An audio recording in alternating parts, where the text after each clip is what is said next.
All right, y'all. What's going on? All right. Feel like it's been a minute, man. When was the last time I was on? I'm thinking. Sorry. Thursday. Yeah, I think I was on Thursday? Yeah. It was like 5 days ago? Thursday, Friday, Saturday, Sunday. Yeah. 4 days, 5 days. Yeah, something like that. But we back. What's going on, y'all? Got about 10 people in here. Make sure y'all hit the thumbs up button. Got Marcus Bill, what's going on? 2B, what's up? And Mark Robinson. We can get started here at like the 5-minute mark, how we usually do. Just want to get situated here. Yeah, man, it's fight week. We here fight week. All right. Hang on.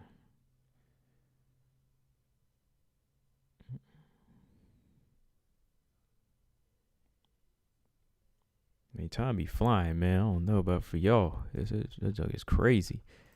I mean, 1 minute we talking about Manon and Valentina and Lauren Murphy. Then it's Zhang Weili and Rose Namajunas getting ready to throw down already, man. Dang. Here we go.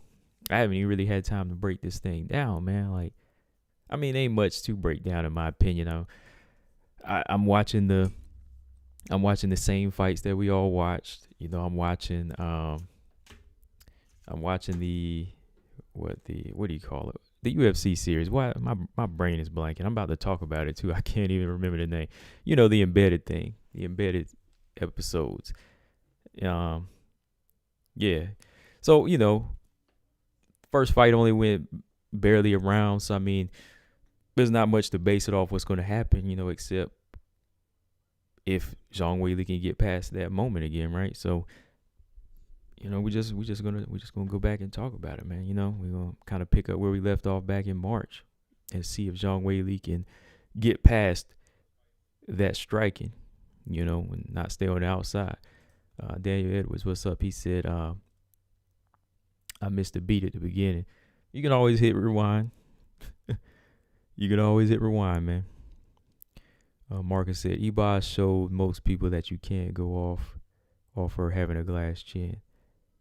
I want to talk about that too because I still stand by my statement that she's chinny. Well, anyway, first off, you know, welcome back. You know, welcome back to another live stream. Like I said, you got about 10 people in here. Make sure y'all hit the thumbs up. Yeah, been about 4 days. Feels like a long time since I've been on, but it's fight week. I got a few things to talk about today. Might get back on later on tonight, you know, because there was some other stuff I wanted to talk about. So who knows, man? You know, I've been a little wired today, you know. So I said, let me get up, do some videos, and I'll get on here tonight. I know what it was. Canelo and Caleb Plant. See, I got to talk about that too. You know, that's for the boxing fans. So you got that fight going down as well. But yeah, I want to talk UFC 268 first. Yeah, I want to talk about UFC 268 and the only women's fight on the card, Rose and Weili 2. And that one WMMA fight holds a lot of weight, man. You know, I think that one is kind of like got everybody tense. You know, so we got this fight. I want to, you know, just speak on the UFC series. And what else? Claressa Shields and Abigail Montez. I just wanted to talk a little bit about them as, you know, as separate fighters and what kind of obstacles they face, you know, especially for Claressa Shields. You know, there's so many people I think just want to ride with her because they're fans, which I understand, you know, but there's some things you just got to be real about. Like, yeah, she can make it in the sport, but let's not be blind to what she needs to improve on, you know. Like, boxing fans in the world of MMA just kind of tend to miss the whole point of scoring and takedowns in this game. They've just been so spoiled with throwing hands, they don't really understand, like, mixed martial arts, you know. So I want to talk about that again, you know. And the UFC Flyweight Rankings. I want to go back and talk about the intro from a known Firo into number 14. You know, some people think that Casey O'Neill needs to be number 14. You know, she needs to be number 15. But I stand by number 14 from a known. You know, for the triple threat. That's fine with me. All right, so this weekend was good, though. This weekend had some good boxing. I want to talk about the weekend first. Did y'all enjoy the fights this weekend? I thought the boxing cards were good. Showtime, ESPN, then ONE FC. You know, I've been talking about ONE FC. Good fights all around. Daniel said, why not have Ebos and Verna on this undercard? Yeah, that would have been cool. You know, that would have been cool to have them on the UFC 268 card.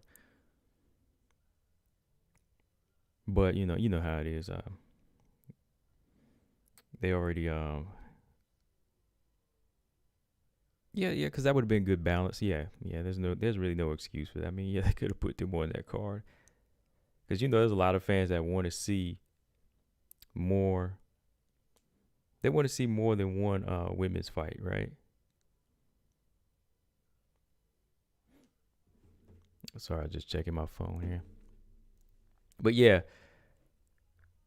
Ebos and Jandiroba. I was going for Jandiroba in this fight. You know, like I said, for good reason. You know, I just thought that her improvements would have been enough to get her through the. I thought it would have been good enough to get her through that toughness and that striking of Ebos. But Verna, I think she just tends to stick to trying to strike from the outside and that basic right hand, you know. And if you can overcome the right hand, she's not really going to be too much danger, especially when Verna gives up rounds by just staying on the back foot. You know, when I saw her staying on the back foot too much in this fight, I knew that she was going to give it up. You know, she just let Ebos dictate the pace, come forward, and land the better selective strikes, you know, kicks and punches, touching her everywhere, you know, with leg kicks and everything. Whereas Verna Jandiroba was just so right hand happy. You know, she didn't really have a not technique, but she didn't really have a game plan to mix it up.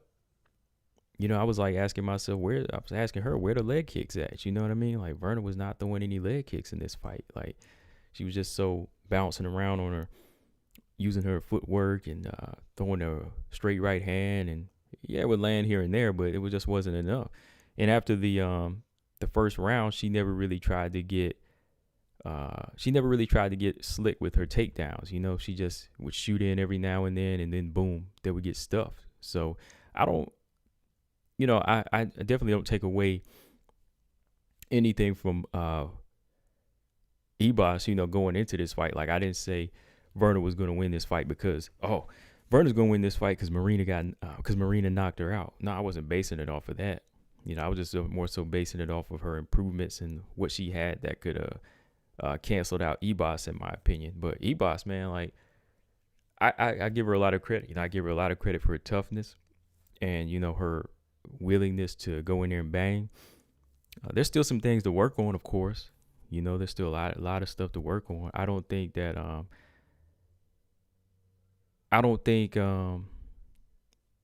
still stand by my statement. I do think she's chinny, but I think the chin is not glass. There's different levels of chin, you know what I mean? Like, there's suspect chin, you know, and that slash chinny, and then there's glass chin, you know. So when I say a person is chinny, they can get buzzed easy, you know what I mean? They can get kind of knocked off their feet a little bit.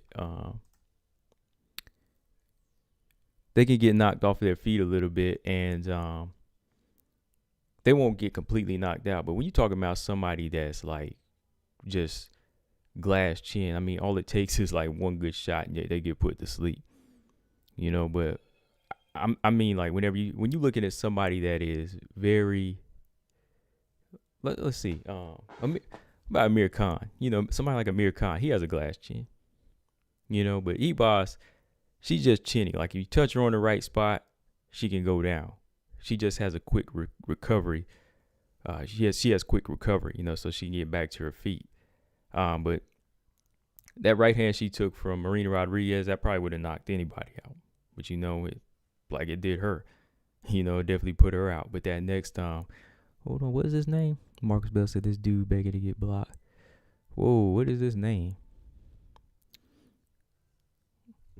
Go ahead, do your thing, Marcus. Get that weird name out of here, man. Come on. Come up with a better name than that, man.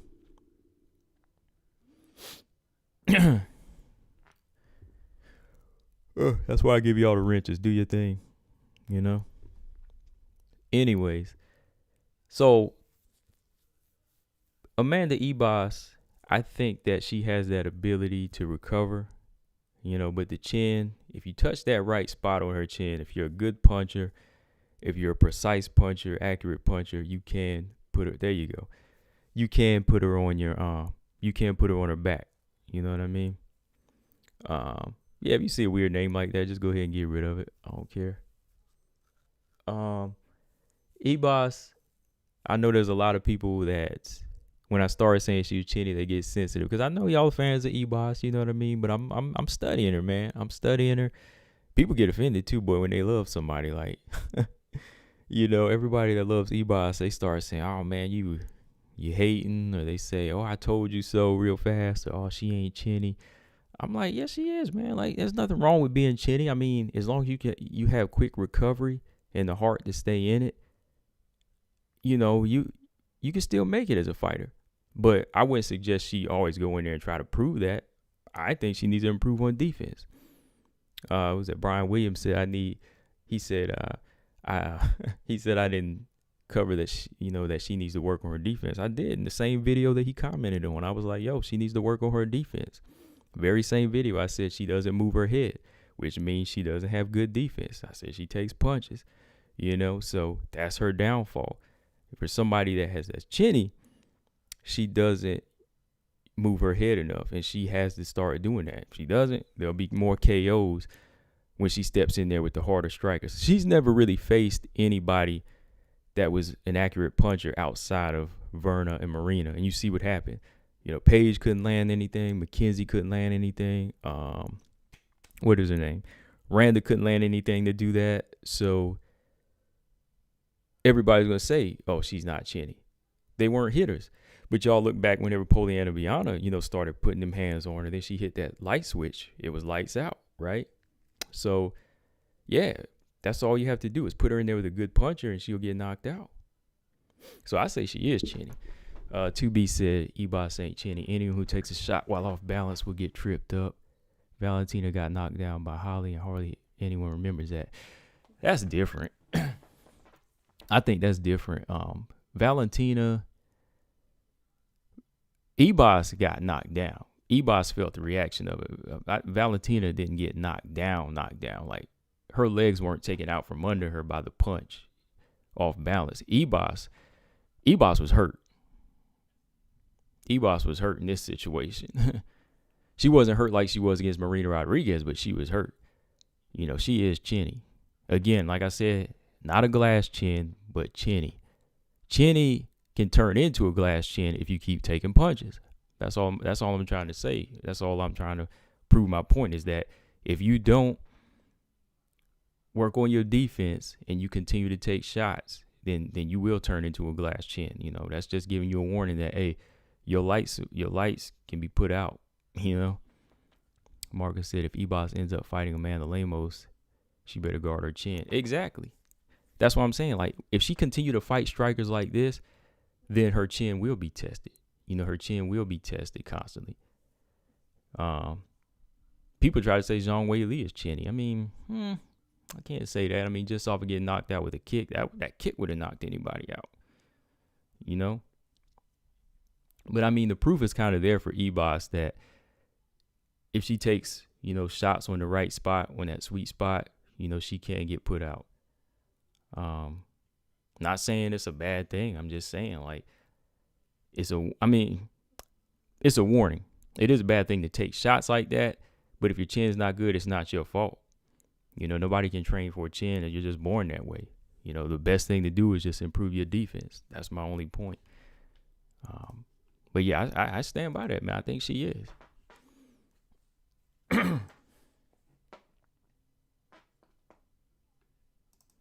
Robot Chicken said, I was just saying she's going to win. Verna is okay. Yeah, Verna's good. You know, Verna was good, but this is her third loss where, to me, she had trouble leveling up.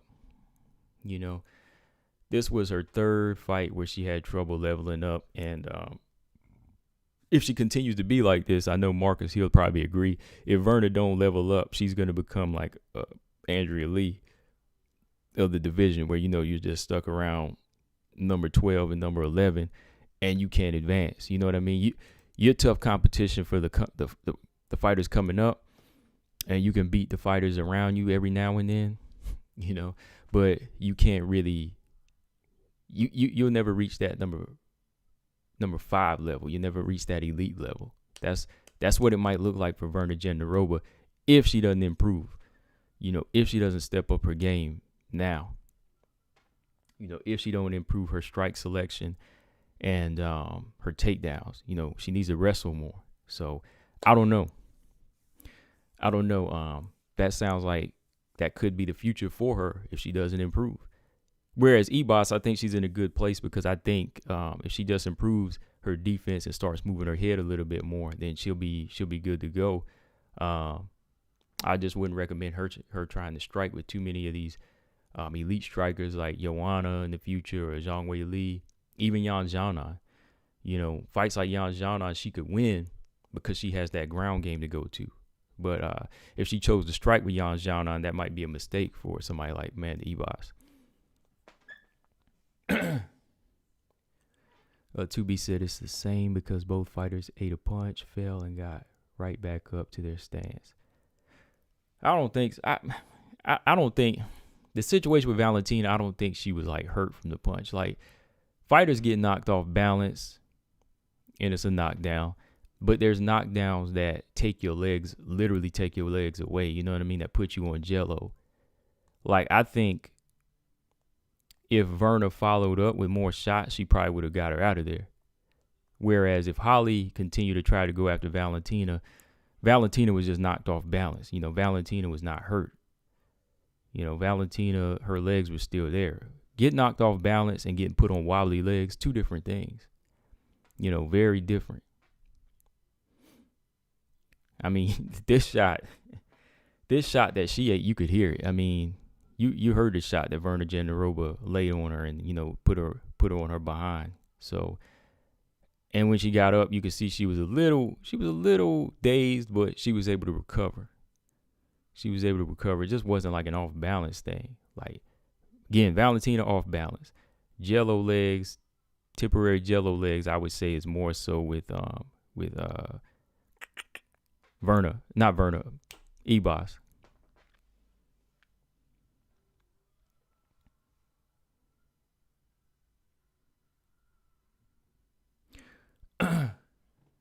Robot Chicken said Ebos is chinny. She is. I mean, there's nothing wrong with that. I mean, just because you like a fighter, hey, there's fighters I like that don't have the best defense, so they have weak chins. You know, JoJo Calderwood doesn't have the best defense. Girl take too many punches, right? I still like her, though. You know, I'm not going to hide it. I tell you, if she take on another accurate striker like Yan Xiaonan and she just tries to strike with Yan Xiaonan might put her out of there. And I think we know if Amanda Lemos would fight her, if she tried to fight that fight with Amanda Lemos, of course Amanda Lemos would, you know, probably put her out of there as well. If she tried to bang. I tell you, man, there's different levels of chin. Like, glass chins are just straight glass chins. And then you talking about chinny when a fighter can just get put on their behind, man. That's a warning. It's a warning, man. And Brian Williams, there you go. Brian Williams wasn't talking about her defense. Come on, man. You know, I'll be bringing up Ebos's defense. I said she had to work on her defense after she got knocked out by Marina Rodriguez. Most of y'all forgot about that? Come on. I mean, I had to pick Ebos in that Rodriguez fight because I thought she was going to use her jiu-jitsu and her ground game. But when she totally threw that out and just tried to bum rush Marina, oh boy, you know, I was like, yeah, Marina's gonna knock her out, and boom. So that's just what it came down to, like. But yeah, I've talked about her defense a lot of the time, man. Like, for somebody with this chin, he needs to work on her defense. Yeah, Marcus Vernon was on wobbly legs too. You know, yeah, I mean, I brought that up in my post-fight video. She caught the head kick and got put on wobbly legs by Ebos. So yeah.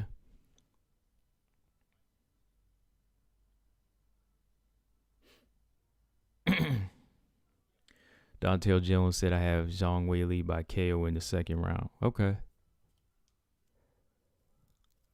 Brian Williams said he watched it 4 times and didn't see Jello. Okay.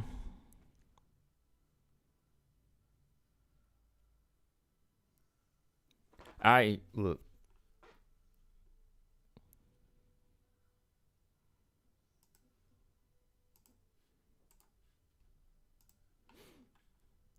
Okay, here go Brian Williams said he ain't talking. Okay, I mean, you said you watched other channels. I mean, I'm just reading, and you say you watch other channels. You said you never heard anybody bring it up. So I'm like, hey, I'm just defending mine, man. You know, I'm all about defense, right? I'm all about my defense. So I'd be ready to counter, man. You know me. Come on, Brian. I'll be ready to counter, man. When somebody be trying to attack my points, I gotta stand my ground, man. I gotta put the shell on them, or I gotta, you know, use that lateral movement and duck up out the way. But, yeah, I just look. Like I said, there's nothing wrong with it. I mean, y'all may see something different, but that's what I see, and I see her getting hit again in another fight and getting put down if she don't improve the defense, man. You know what I mean? So, moving forward from here, though, who do y'all want to see her fight? Let's talk about that real quick before we jump to this UFC 268. Who do we see Ebos fighting next? Yan Xiaonan?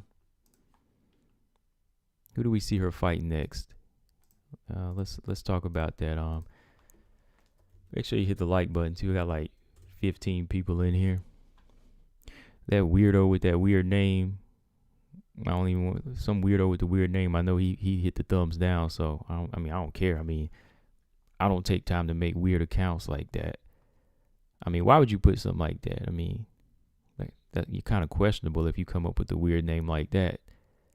Man, some people are just weird. So I know that's him hitting the thumbs down. Like I said, I don't know who he is, but it's just a weird name. Marcus and TJ already blocked it, but Daniel Edwards said chinny fighters and bad defense go hand in hand. They develop bad resistance, absorbing punches. Right. Yeah, that's true. They do. And heart, you know, fighters with too much heart and not enough defense, that's a bad combination. Very bad combination.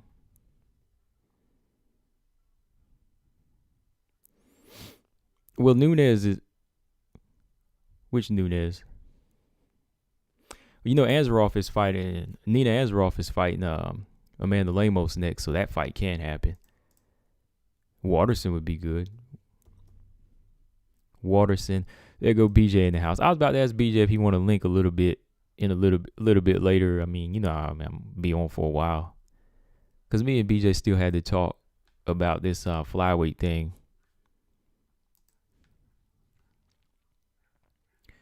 Ebos versus Claudia. Yeah, I don't know what the deal is with Claudia.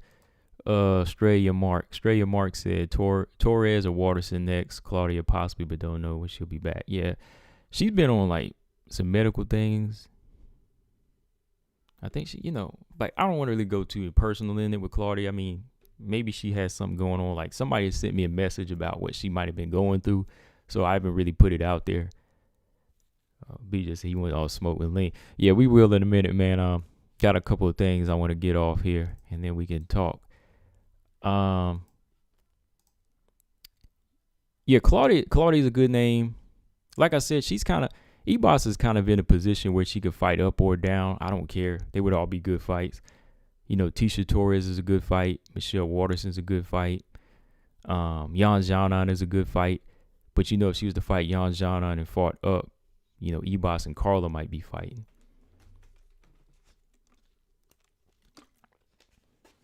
I think that Ebos and Waterson might be competitive, though. You never know, man. I think that fight could be competitive for as long as it is. I mean, Waterson was competitive against Rodriguez.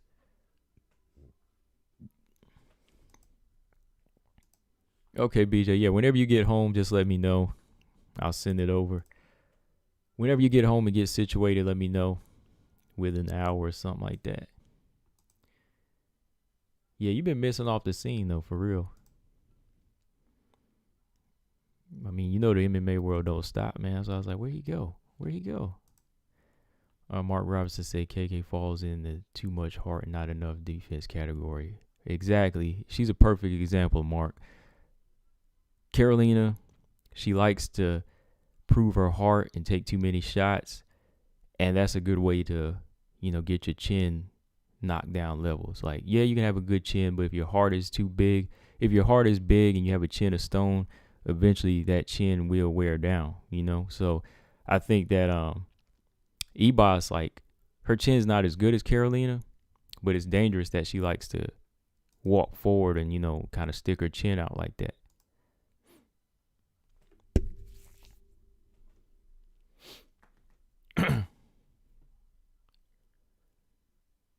Yeah, you're right, BJ. You got to take a breather sometime. Hey, I wasn't on live for like 4 days, man. So, hey, I don't think I was on live for like 4 or 5 days. So, yeah, you got to take a breather, man. Australia said Verna versus Randa. Yeah, I like that. Verna versus Randa would be good. Daniel Evers said Yan Xiaonan and Ebos. Yeah. Yeah, Claudia's been out for a while. Her injury's keeping her out. 2B said Torres won't take the fight due to the ranks. Yeah. Oh, yeah.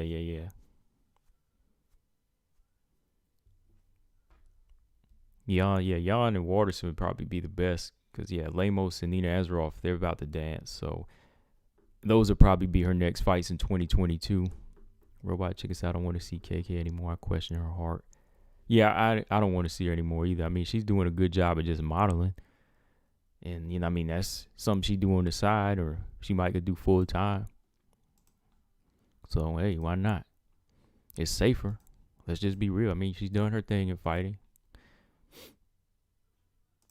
She's done her thing in the fight game now. All right, y'all. So let's talk UFC 268.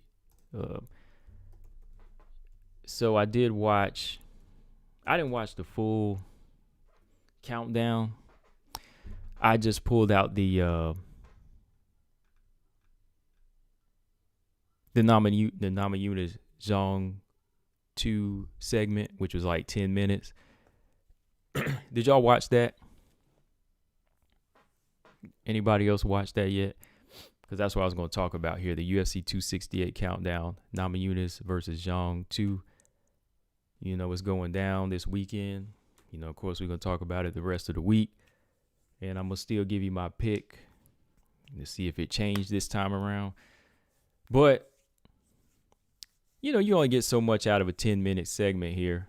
But right away, I was already looking at, like I usually do, I try to look at the body language of the fighters and what they say and how they kind of reflect on the past, especially in rematches. It's kind of important to see what they're carrying over into this fight, see what they're carrying over. Even for Usman and Covington, I was, I'm curious to see what's going on with them, so I'll talk about that maybe this week. Robot Chicken said, are we going live for the fight? Yeah, we are. We're going to go live for the fight. We're going to do the fight. I'll do the championship fight as well.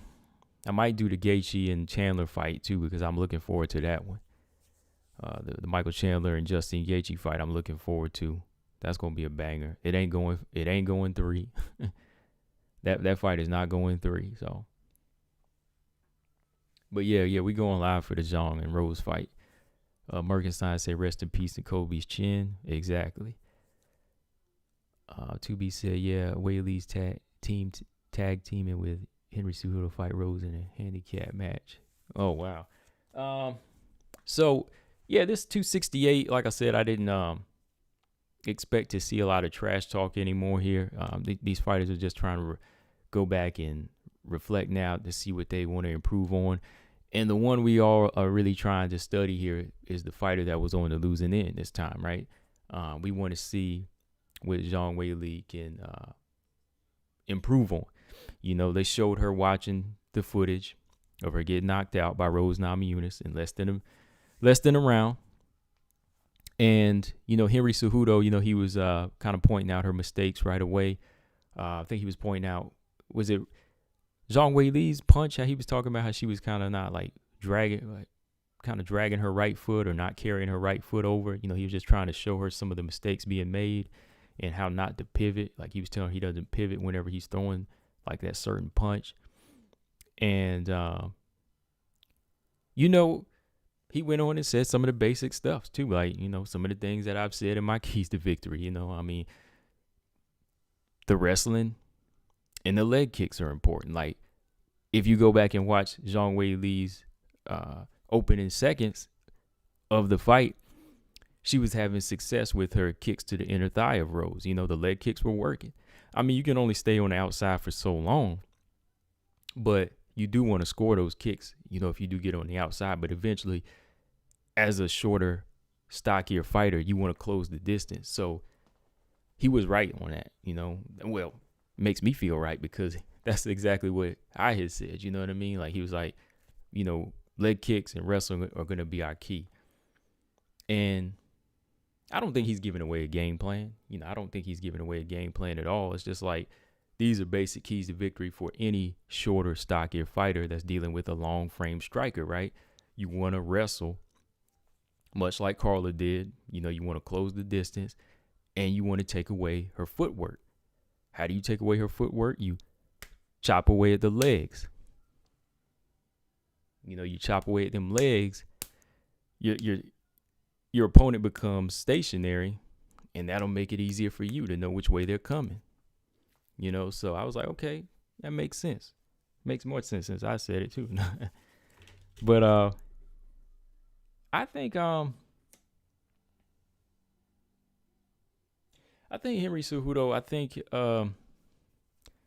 he's trying his best to kind of awaken Zhang Weili to the American culture this time around. I think it's going to help her. You know, I think being around some Americans in this fight, as far as her training camp, I think it's going to kind of help her relax and get more so used to how Americans are. You know what I mean? Like instead of being more so in a disciplined environment where it's just all about work. If she comes over here and trains in Arizona around Henry Cejudo, she can kind of see what America's about.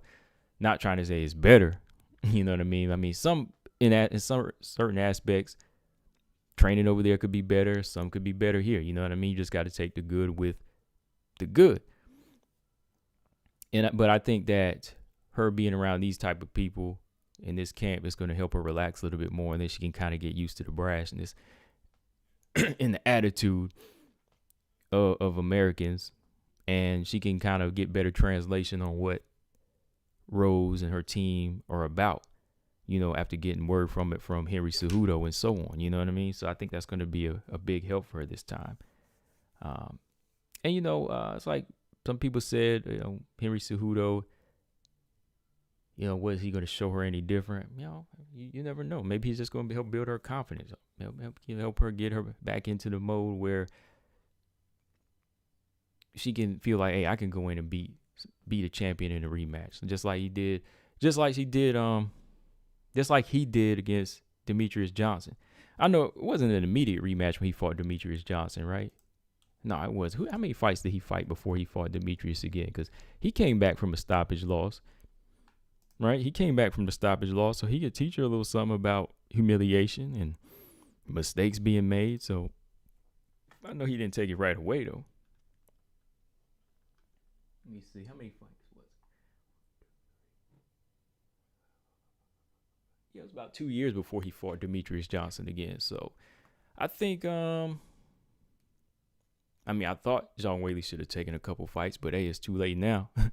But maybe he can teach her a little something. You know, he can teach her a little something about trying to get right mentally. And like I said, take humiliation and turn it into something positive. And it just kind of makes you feel like, okay, we've been here before. There's no need to be nervous anymore. You know, it's all about us. Like it didn't hurt that bad. It didn't hurt that bad. You know what I mean? Like, okay, a few people make memes about me. It didn't kill me. You know, people booed me last time. It didn't kill me. I'm still here. You know? So on that aspect, I kind of like that she's with Cejudo. You know what I mean? Like, but again, like, hang on.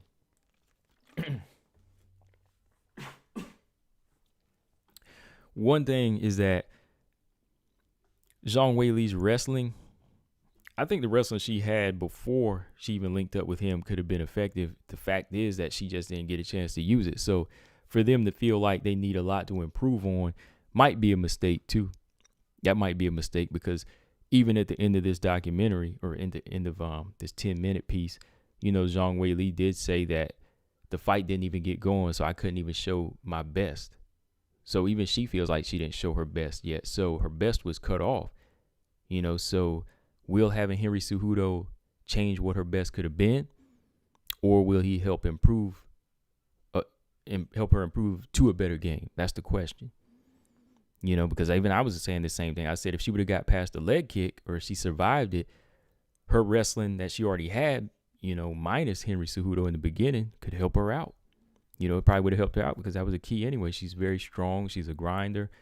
And if she can get you down, she can capitalize in the top position already, you know. So I thought her wrestling was good already. It's just a matter of being more so defensive minded, you know.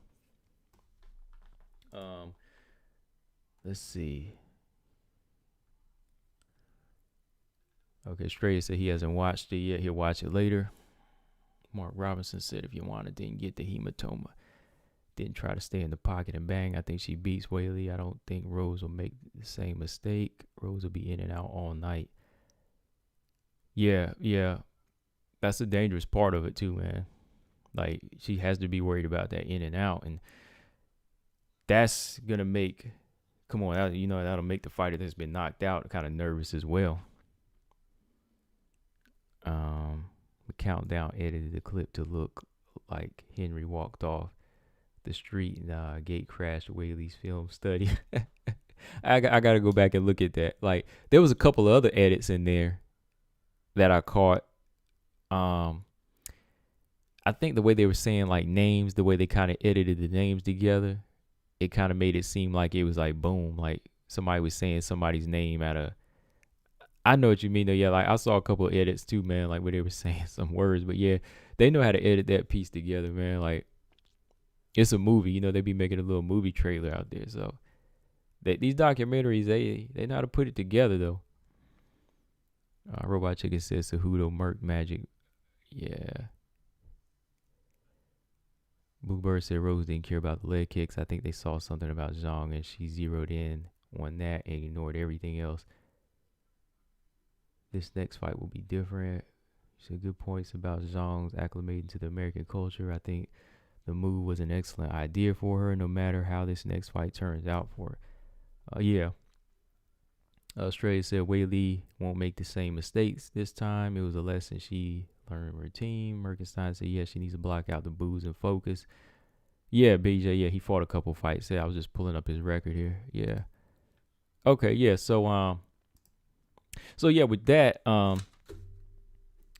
that's kind of the information I got from just a small segment, you know, Weili trying to sit there and take in this which she's probably done it over and over again now, you know, taking that humiliation and say, it's time to, you know, it's time to make that improvement. You know, it's time to go through, watch it again, and see what we can develop here. But again, if she didn't really feel like she got to her best, there might not be a need to really make so many big changes yet, right?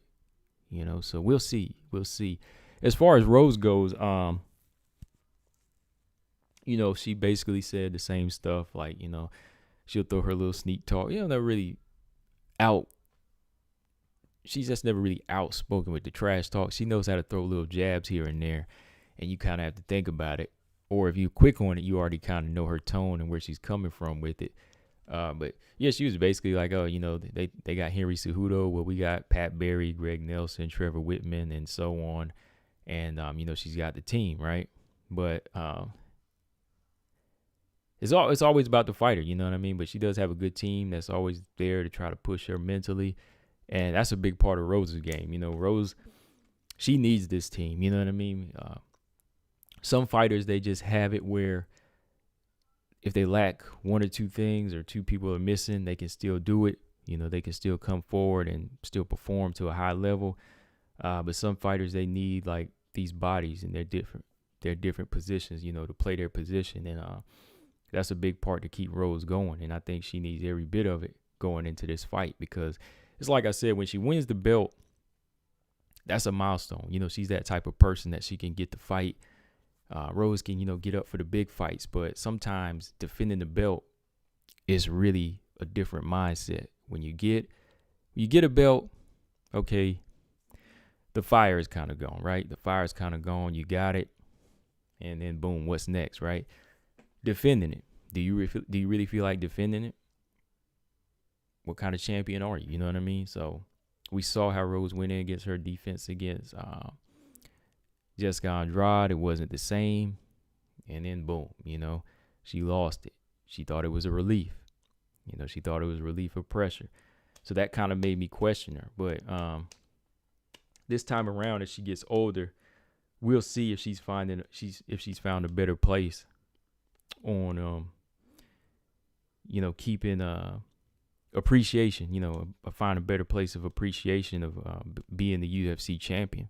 Because to me, when she won, you know, she said the belt didn't mean anything. It's not really about the belt, like the physical piece of hardware, but it's about you exceeding and getting to that point. So it does mean something. It's just a physical form of the championship. You know what I mean? Like, it's not that piece of hardware, like I said, but it's nice to have. But it's about the hard work and all of that, you know, that gets there. But my thing is about defense. Do you want to defend the belt? You know, do you want to keep it? And that's where I'm kind of at with Rose. Like, does she want to keep it? I think that could be one of the big downfalls if she hasn't stepped out of that type of mind frame. And what else?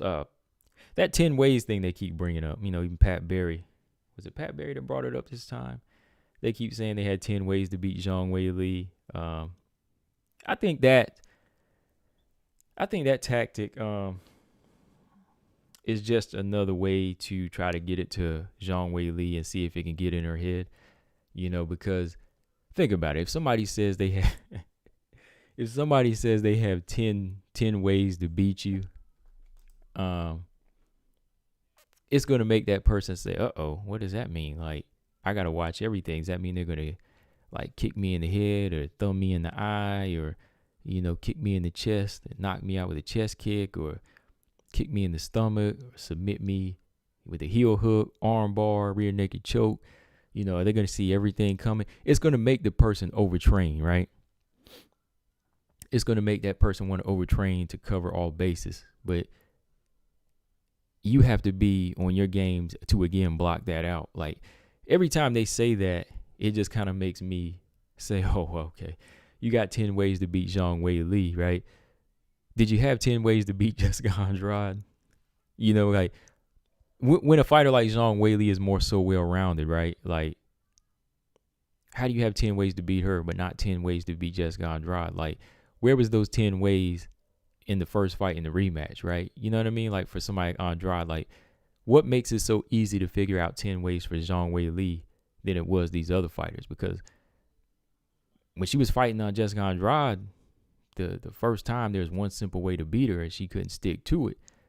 But the second fight, again, there was an easy way to do it, but all other ways were abandoned except just depending on her heart and fighting in the phone booth, which was dangerous, right? I mean, am I overthinking it here? I'm just saying, like, I'm just saying it kind of makes you think, like, when a person takes their trash talk to that level, that's when you know that they really are trying to get in your head, you know, and you have to avoid it. That's why I just kind of laughed at that. Like when they say they have 10 ways to beat Zhang Weili, I was just like, okay, like if y'all had 10 ways, like y'all must have had 100 ways to beat a fighter with less skill than Andrade, but couldn't execute any of them except the one, or the one or two. So I don't know.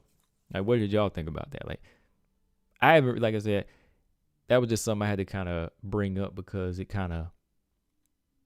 just kind of tickled me a little bit, you know, when they say stuff like that, because they want somebody like Zhang Weili to hear that, and it takes that fighter out of their game plan and makes them overtrain or to start preparing for the unpredictable, you know, the whatever. So they're not really going in there with that mindset. It's just going to be like, okay, you know, we'll do whatever we can. You know, we're going to do whatever we can on the spot and go from there.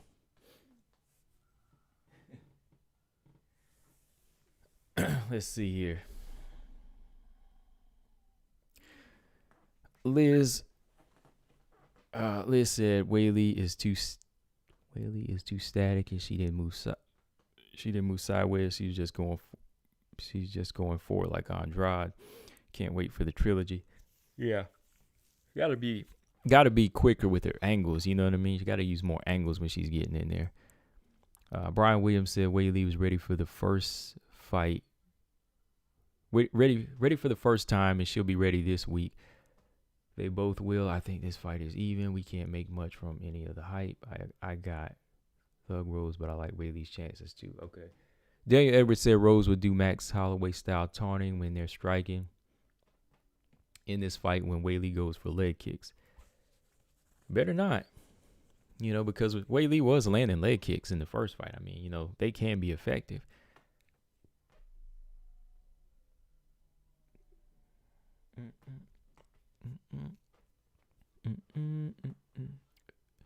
Stray said Weili was beaten by psychological warfare last time. Lost her focus, concentration, and paid the price. Wild Tiger, what's going on? Wild Tiger, aye. TJ347 said whether she wants to keep it or not, she won't. Rose doesn't have 3 title defenses in her period. Dang, TJ just going right at it. I mean, he just going to tell you. He going to tell you how he feels straight up. He said we already covered wins on her record that weren't losses, including that last Andrade fight. Look at the division. Tell me how she gets 3 title defenses. And I can't. If Weili gets kicked in the head in the first round, I'm done with Weili. Oh, come on. You can't be done. No filter. BJ said Rose was banging in that second Andrade fight. Yeah, she was banging. Yeah, of course. Yeah. She was banging. Not a place I would have told her to stay, but yeah, she was banging in there. You know, very dangerous place to be.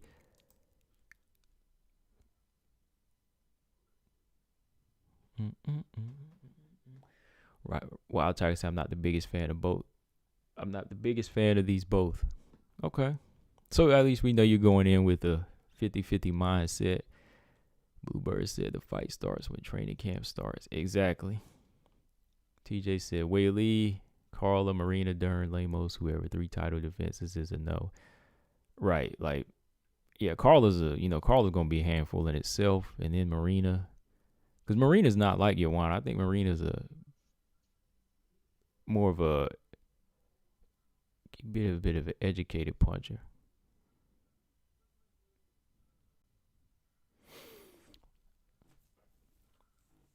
No pick for Wild Tiger. Okay. Bluebird said both fighters are dangerous in their own way, just hard to pick. Yeah, when you put these two type of styles together, I mean, it really is hard to pick. It just comes down to who executes first, You know, who can execute the mental battle first or their technique first. That's what it's going to come down to. Pine K said Wise 268 on November 7th now. I thought it was always on November 7th. Well, no. It's on Saturday. It's not on a Sunday. Where'd you see that? 268 was on November 6th. Yeah, it's not on Sunday.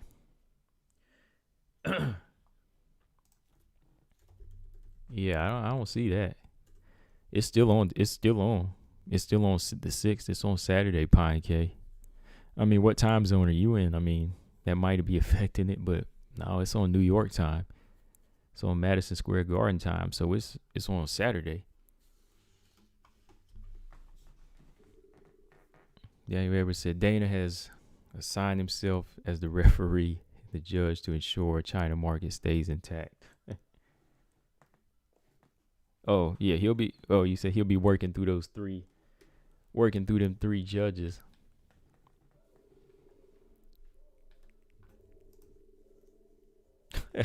Oh, that's crazy. You know what? That is wild. Like, that poster does say November 7th on a Sunday. Because, you know, I was looking at the calendar, man. Like, I was just looking at the picture. That's why I posted it. But I didn't even catch the date.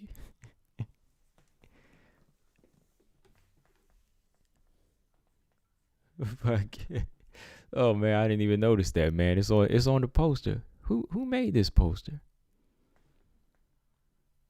Unless it must be the one from, like, would it be, what country? It might be on Sweden time, maybe. Yeah, Liz said in Sweden it starts at 4 a.m. So maybe that's what it is. Like, I must have grabbed theirs, because I just grabbed it off of Facebook, I think. I grabbed it off of the Facebook. I was like, oh, let me go ahead and put this up. That's probably what it is.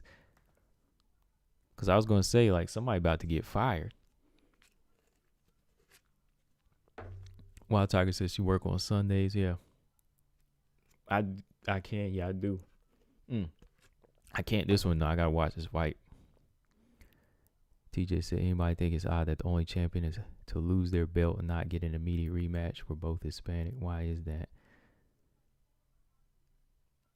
Yeah, I don't know. You know what it is. I mean, for Zhang Weili's situation, you know, she getting it because the China market is behind her right now. There's money in it. See, Carla Esparza,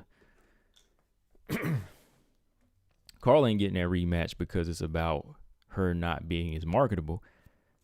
You know, if she was just as marketable and she was out there putting her, you know, out there putting herself in the face of the people in America, then they would be putting it out there.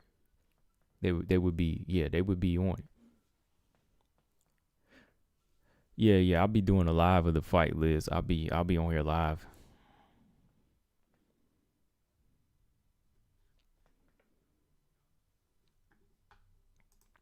Yeah.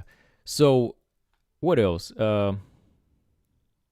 Some people are saying, I haven't really been messing with the odds, but some people have said Rose is the underdog in this fight as well.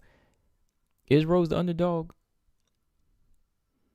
That shakes up a lot of people too. I'm like, hey, man, I don't know. I was like, yo, if Zhang Weili's the underdog, if Rose is the underdog, maybe because the first fight didn't get started, some people think that the first fight was just like, oh, man, that's just one of those fluke things. You know what I mean? So some people think Zhang Weili still has it, as she can go in there and prove. Hell, I want to say, Deontay Wilder, was he still the favorite in the second fight? I think he was. Not in the third fight, but he was in the second fight. Yeah. But Zhang Weili, some people are saying she's the favorite or the tight, you know, the odds are tight. So I don't know. I'm not really bent out of shape about it.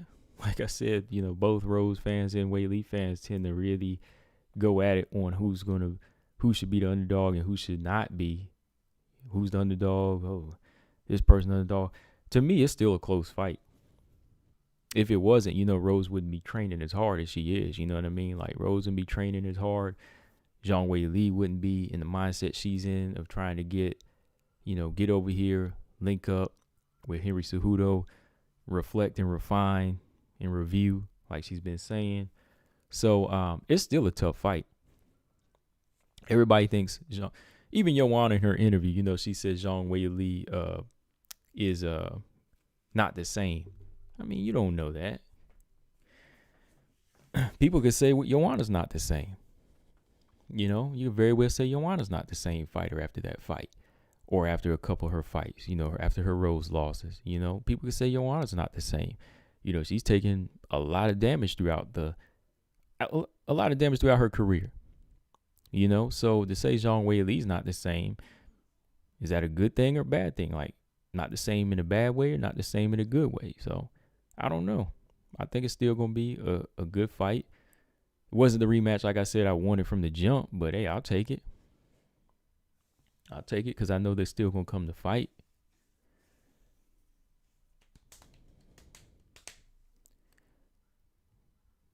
TJ said Joanna is well done. He said stuck in Chicago mode now. I think them two should fight, man. Joanna should go back up to 125 and fight her. Pine K said, do you think Joanna would touch the gold again? I don't think so. And I say she won't because it's showing like it's her own fault. I don't know if y'all know Dana White, he responded, right? Dana White responded to Joanna's comments in her interview, and he said that all she wants is title shots. And he was like, it don't work that way. He said she wants a big piece of cake. He said she's been eating. He was like, she's been eating. And that's the thing. People keep saying, like, I don't know, man. I'm on the fence about the UFC pay. Like, some people think it's underpaid. Some people think they're being mistreated or underpaid. I don't know because I'm not in their pockets. But from what I'm seeing, it's like a company. And it's ran like a company. And when you work for a company, you're going to get company money. Nobody said you're going to get lottery money. I mean, maybe there's some things that can be better, of course. There can be some situations that can be better. But in my opinion, like, when you work for a company, you're going to get company money. It's on you to invest that money and do the right thing with it. Stop blowing it on big fancy cars and Jeeps and all of this fancy makeup and stuff for the women. You know what I mean? Like, invest that money. Because Joanna out here saying that, she needs a bigger piece of cake. But I'm like, yo, for what? Why? You're 2-4. How do you get the bigger piece of cake when you ain't bringing it home? So my thing is like, yo, Dana White is right. He was like, okay, she wants a big piece of cake. He's like, she's been eating cake all day. He's like, she's been eating the cake.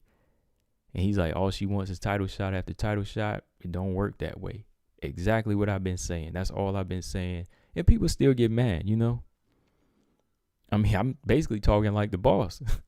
When I said that before he said it, I think everybody knows that it's because it's coming from a logical standpoint. I'm coming from a logical standpoint. Dana don't always come from a logical standpoint, but he was in that case. I mean, for the most part, he must do because he's running a company. So he does have some logic. So I can't bash Dana all in all with certain things I disagree with, but not a lot of things. Like, as a businessman, he makes sense. You can't give Joanna all this money when her numbers aren't reflecting that. Her pay-per-view numbers aren't reflecting that, and her win streak is not reflecting that. So, no.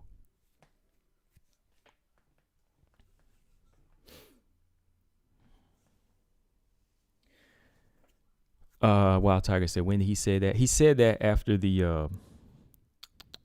he said that last week in an interview after one of the UFC Fight Night card. He was talking about Jake Paul. Well, I'll post a link here where I saw it. Hold on. Hang on one second. It's real quick. He didn't spend too much time on it. He was just like, yo, it don't work that way. Like, you don't get title shot after title shot. It does not work that way.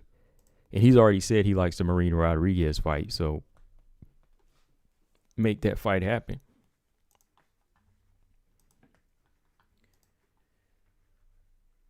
Okay. Let me go back up here. Yeah, so Pine Case question: do you think she'll touch gold? I don't. And it'll be her own fault because she's not fighting enough.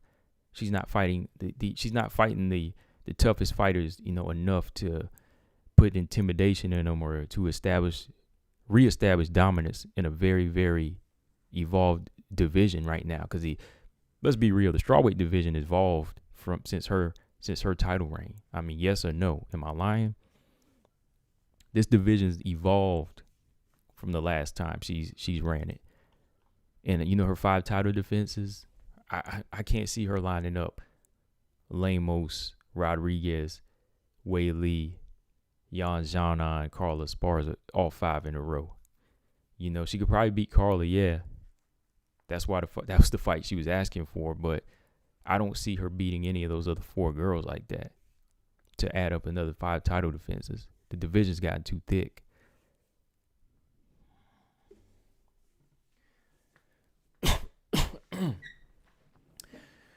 Yeah, Liz says she's peaked. Wild Tiger said Carla needs to speak up. Yeah, she do. Yeah, TJ, I agree with that. Like it's one of those type of marketability things. It's the appeal, it's the color. Blonde hair, blue eyes, that type of white will get paydays, it'll get exposure.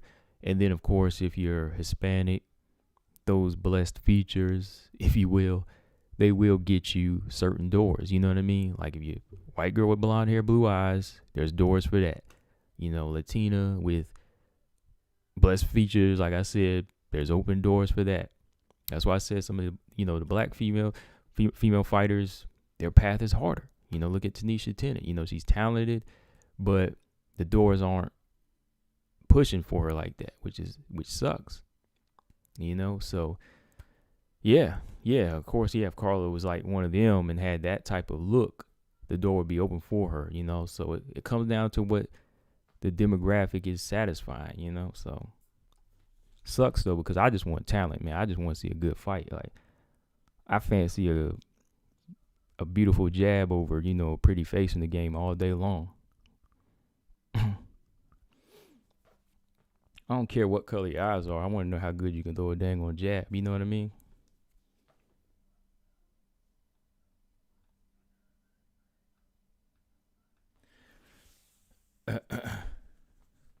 Mark said, has Rose ever wrestled anyone? She's used it a little bit. She's used it a little bit, but she's never really like wrestled. Like she can use it to her advantage against the smaller fighters. But I think she even had trouble with Carolina. Like she couldn't really wrestle with Mark Robinson. She couldn't even really wrestle with Tisha. You know what I mean? Like so, her wrestling I don't think is gonna be as effective. Now her jiu-jitsu is gonna be effective when she gets to the ground. But that all depends on who can. When it gets down, who can get that top control? Wild Tiger said, I don't do the picking game thing now. I did that once for the UFC. Oh, right. Rose is always the underdog. Lolita said Rose is the same. Her face has changed. Her body has changed. She put on a little bit more muscle. We'll see if that helps. You know what I mean? That definitely put on some muscle.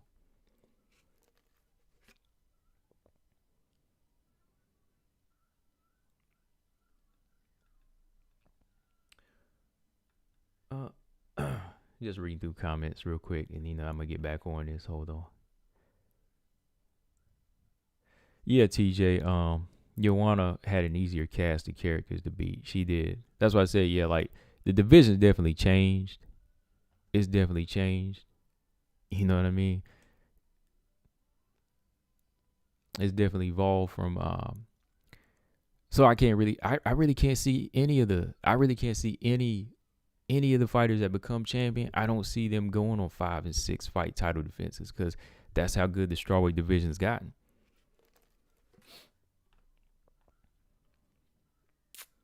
Wild Tiger said the same. Some businesses operate. Yeah. A lot of businesses work like that. Yeah, it's just not entertainment.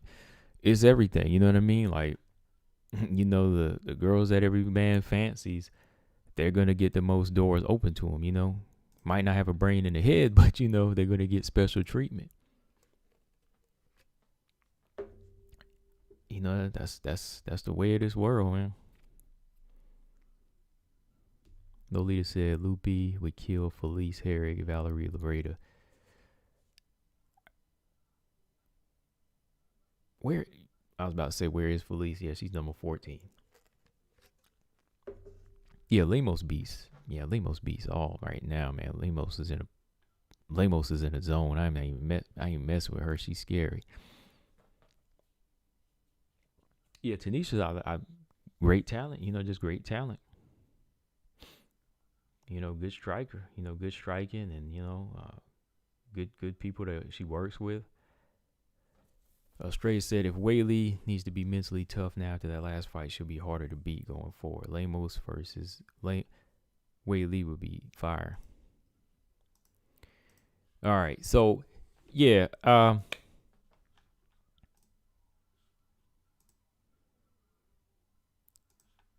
yeah, this fight's gonna be good though, man. I like the energy going forward here. You know, there's a lot of people that you have to look at it. You have to look at both sides in this type of fight. Nobody has really established. Well, Rose has established a mental dominance over Weili in some cases, but nothing's like a given going into this fight. You know what I mean? Like, there's some fights you can say that a person just drip skill. They're just drenched in skill. They're drenched in confidence, and they're gonna bury this person. You know what I mean? We've seen that in the past. I thought Izzy versus Paulo Costa. I said Izzy got this hands down. You know, anytime they fight, 10 times out of 10, Izzy's gonna beat Paulo Costa. That's how I felt about that fight. You know, but this one here, it's like Zhang Weili. She can still have her moment. You know, you can't count her out. A lot of people think it's gonna be one-sided on Rose's side, but you got to do your research, man. Like, just because you like a fighter doesn't mean you got to badmouth the other fighter. Man, there, I said it. You know, I think I said that before. Just because you like a fighter doesn't mean you have to badmouth the other fighter or put down their skill set like they can't do anything. That's why your feelings get hurt when that person gets upset because you're not looking at the big picture. You know, you just think you think your favorite fighter is a god, and then when they get beat down, y'all be about to cry. Y'all be about to cry. But I mean, like, going into these big fights here that are 50-50, you have to look at it and say, okay, this person here, if they get on the inside, they could disrupt this fighter's strike, and they could smother their attack. They could get it to the ground, end it. You know, but stop talking like this is some easy fight, like Weili's washed, or like, you know, Rose is skinny, weak. She's not. Like, if you're not a Rose fan, you have to respect her game. I mean, you have to respect your enemy. You know what I mean? You have to respect your enemy going into a fight where you lose. That's why I can't just, you know, straight up say, oh, this person's an idiot, this person's bad, this person's stupid. I have to show them some type of respect because they have something I want. You know? Got to know your enemy. Get to know them. You ain't got to love them, but you got to get to know them, and you got to respect them.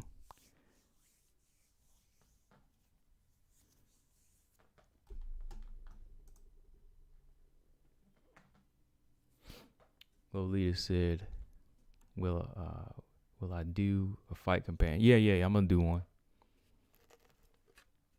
Yeah, I'm going to do one. I might start with like the Gaethje fight or something like that, you know. I may do the Gaethje fight and kind of go from there. Because there's only one WMMA fight on this card, which is, you know, it's fine. I mean, it's a big one, so I mean, I would prefer a couple flyweight fights or something, you know.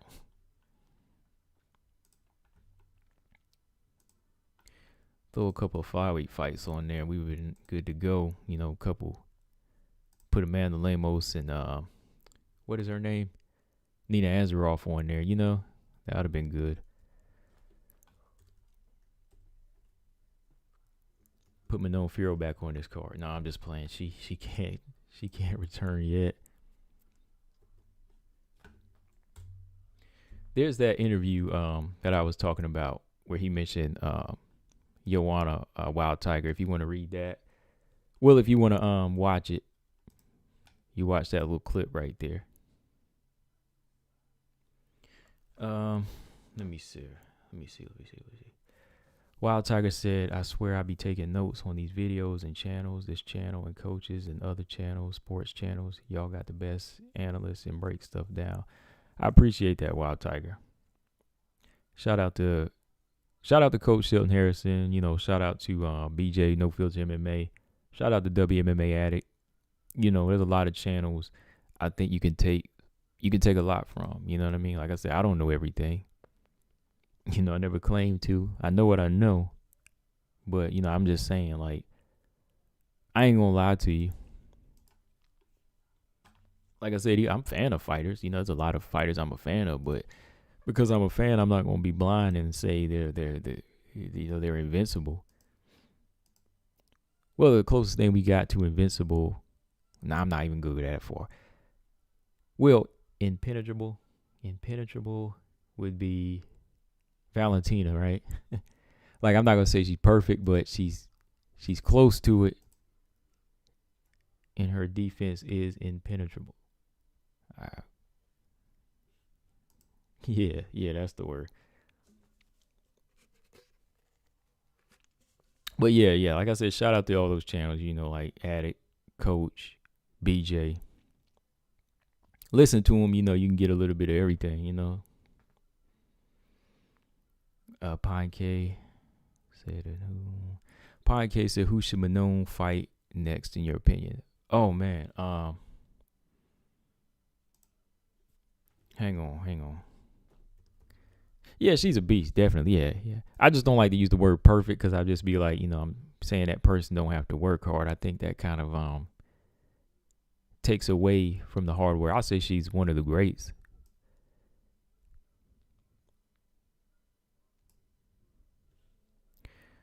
Manon should fight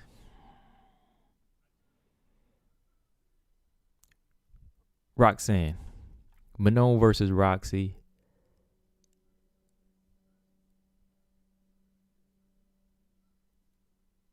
Or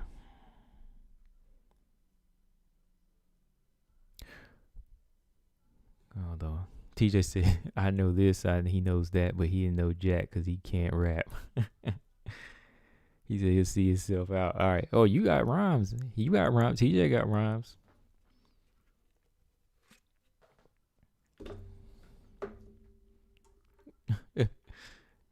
Oh, man. TJ crazy. Marcus said if Zhang Weili don't show that her defense has improved, then we might end up getting the same fight. Very, very, very true, Marcus. Like, if we don't see some improvement on defense, you could. I hate to say you could see her get turned off again. You know, the light switch turned off, and get put on her back. Who knows, man? Rose might try to submit her too. Like, I play these different things out in my head. Anything is possible. Especially when the fighter was on the losing end the first time around, you can't help but kind of put them in that situation again, man. So, man.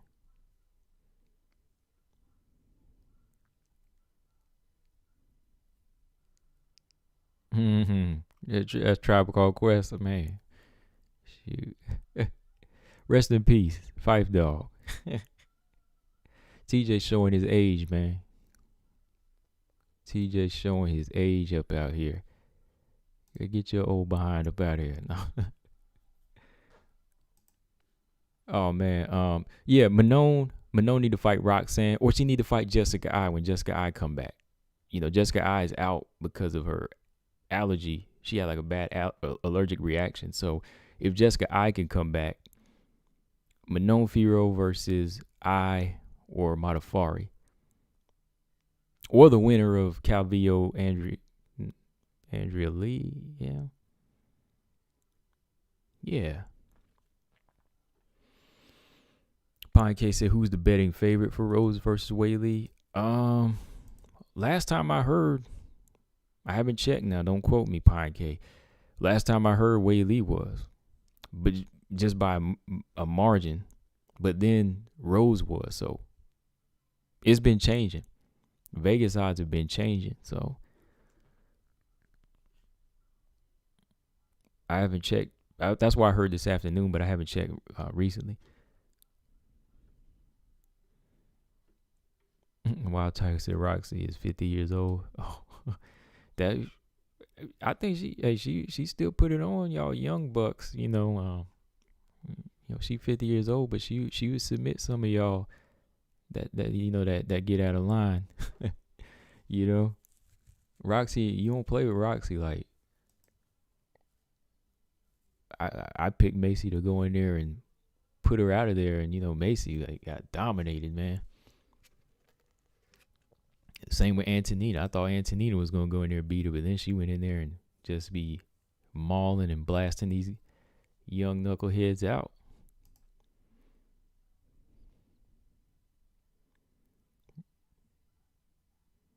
Brian Williams said he wants to see Roxy fight no more. Well, let's get her. I would rather see Manon fight the winner of Andrea Lee Calvillo or Jessica I.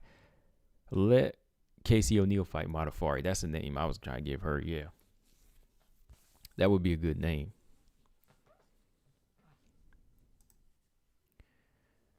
If Taylor beats JoJo, we might get a rematch for Valentina, Chikagan, or Maya too.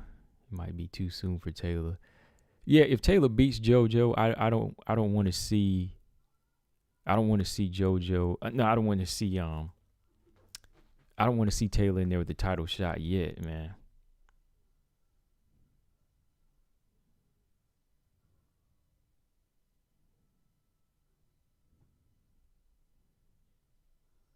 That's my opinion.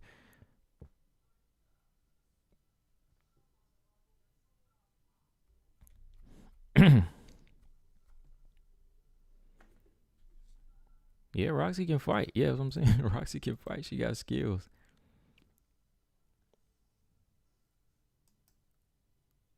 Pinecase said Manon should fight Caitlyn. Well, Caitlyn is fighting Jennifer Maya, and I think that would be too big of a jump. Manon's 14. Her having jump up 12 spots to fight Caitlyn, that would be. Don't get me wrong. I want that fight eventually, but I wouldn't do that as a next fight, because that's 12 spots up. Do I think Manon could beat Caitlyn? Probably, but I think Caitlyn could possibly use some skills, veteran skills, to do something in there, at times to disrupt her. So no rush, no rush. It's one of the fights on my list that I want to see, but when she gets up there, a couple more fights, and 12 spots gonna be too big for her to jump. No. Podcast said, and Rose needs to start checking leg kicks, otherwise Weili will slow her down. Yeah, Andrade landed some good leg kicks too. Andrade landed some good leg kicks on Joanna did too in the rematch. Joanna landed good leg kicks on Rose, and so did Andrade.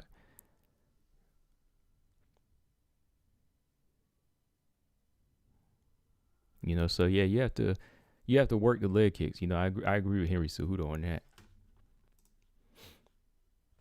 All right, so we were talking about this card. Let me go ahead and pull up the main card. And I just go through the names. Like I said, there's no women fights on here, so hold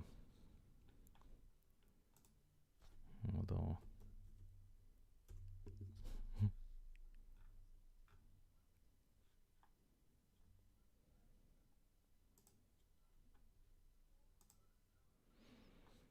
All right, so who's on this card? We got Frankie Edgar versus Marlon Vera, Shane Burgos versus Billy Quarantillo, Justin Gaethje, Michael Chandler, which is I'll probably start there. Justin Gaethje and Michael Chandler, because I want to see that fight. Told you it's not going 3. Then we got Rose and Weili, co-main event. Then we got Usman and Covington 2. So yeah, we'll be doing a fight companion for this night.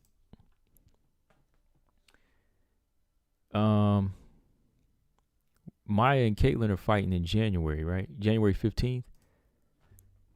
Yeah, Caitlin Chikagan and Jennifer Maya 2 is did I do a video on that? No, I posted it up though. Yeah, January 15th.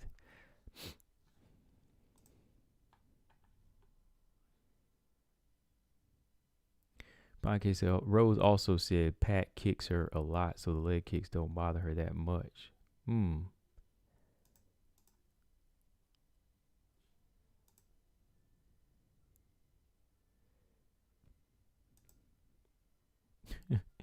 DJ said Roxanne's retired. In an alternate universe, she's a retired champion. With no glasses. Married to Marcus, right? In an alternate universe, she lives as a retired champion, no glasses, married to Marcus Bell. Anyways, podcast. So what do you think of Alex Pereira MMA debut coming up? I'm interested to see what can happen with that. I still don't know what to think. You mean is he? When is it? When is his debut? And who is it against? Because I'm interested to see what he can do. Alex Pereira.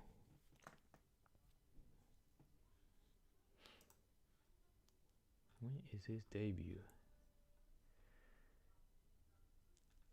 Yeah, it's on the card. Yeah, it's they still have it as unconfirmed though, right?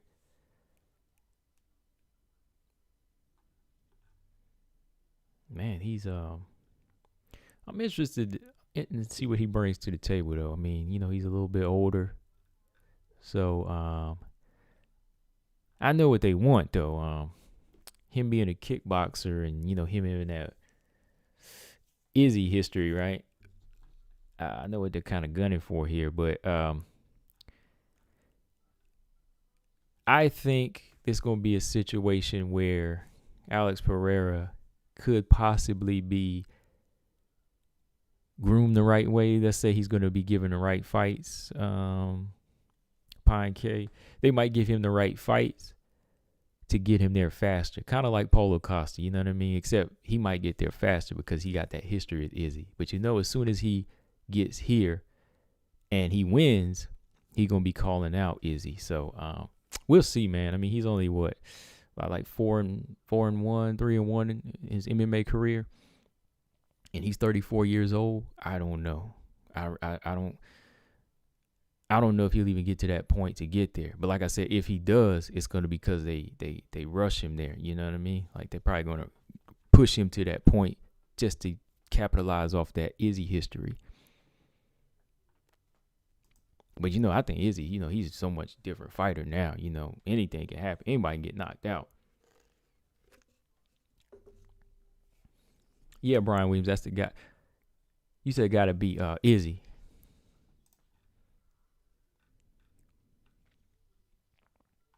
In a kickboxing match.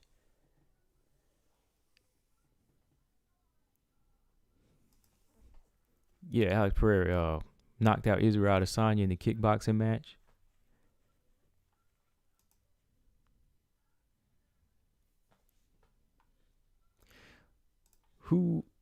How many fights do you think it would take for him to get there?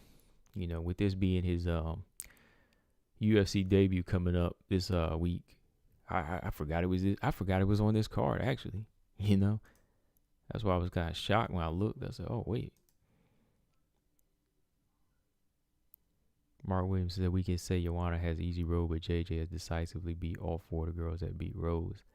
Hey, good point. Yeah, that's a good point. I mean, when you break stuff, when you go back and look at certain situations, like styles make fights, and Joanna's style made a lot of fights easy for her than a lot of other fighters. Like Joanna, yeah, she outclassed Andrade, simple, just like that. And she beat Tisha Torres just like that. Didn't take 2 fights for either of them, And then she beat, Karolina Kowalkiewicz, who Rose lost to, and then Carla, who Rose lost to. So I don't know. I might have to talk about in the video. That's a good point you bring up, Mark. Because I was going to do something talking about Rose. Rose is undefeated in rematches too. So we'll see if she can keep it going. Rose is 3-0 in rematches. So we'll see if she can keep that up this Saturday. That's another thing she has going for her. She's able to make adjustments and get better in rematches in some cases, because I still think Tisha beat her in the rematch. The Joanna fight went a little bit longer. The Andrade fight went longer. She stayed in it. She showed heart, but it wasn't necessarily like she made a lot of technical changes, great technical changes in these fights. She just more so had the resilience to stay in there and keep pushing with her skills, But yeah, that's a good point. Yeah, Joanna in her heyday was something, Like, I'm not gonna say that gives her the pass to get all this money, but yeah, when she was around, yeah, she beat everybody else struggle opponents, Yeah, Izzy and Usman, I don't think they'll ever fight. They got that camaraderie going now, so they ain't gonna fight. I mean, it'd be interesting though. Podcast said it would take 5 fights for Pereira to get that title shot. Yeah, probably. Yeah, about like 5. James Hanley said Izzy would beat Alex now.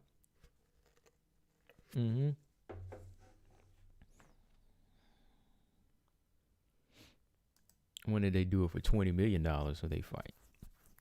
TJ said also Rose had an easy path to the title. Look at who she's fighting and who she was out of there fighting at the same time. All right, let's look at some resumes then.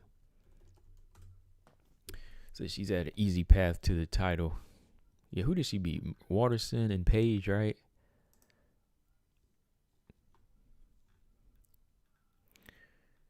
Yep, I was right. Well, in between that time, okay, yeah, like her title shot wasn't. Well, yeah, Joanna had beat several fighters already, so that kind of left Rose as the one they were going to put in that position. Okay, so yeah, her title reign wasn't. I mean, Rose's streak to the title shot wasn't great. Like, let's go back. Let's start with 2015. Okay, she beat Paige Van Zandt. She beat Tisha in a rematch. Then she lost to Carolina, who I thought at the time was part of that elite strawweight division at the time. She was ranked over the next fighter that she beat. So she lost to Carolina, then she beat Michelle Waterson. So after losing to Carolina and beating Michelle Waterson, that put her in there with the title shot. So yeah, you can argue, that was kind of an easy run for her, whereas Carla has to fight 5 fights and still has to play the waiting game. Another good point. Yeah, Carla still has to wait after beating 5 top 15 fighters. Whereas Rose, she goes on a 4-1 against Angela Hill, Page, and Tisha Torres, though, and Michelle Waterson. But she, in that mid part, she loses to Karolina Kowalkiewicz. Then she beats Waterson, beats Joanna, for the title. So her title shot streak, contender status to get there was a little bit easier.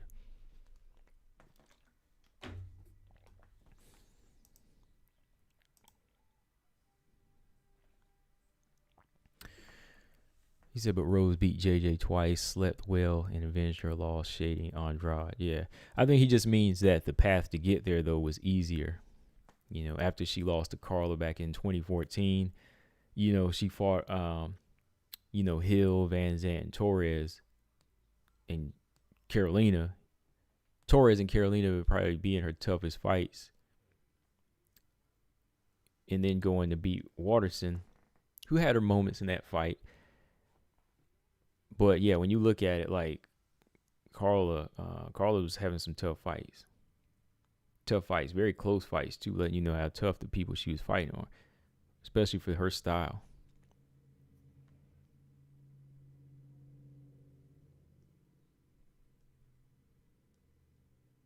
James Hanley said, yeah, but Rose beat Prime, hyped Waterson, made it look easy. It looked easy. Yeah, beat her in 2, right? Yeah.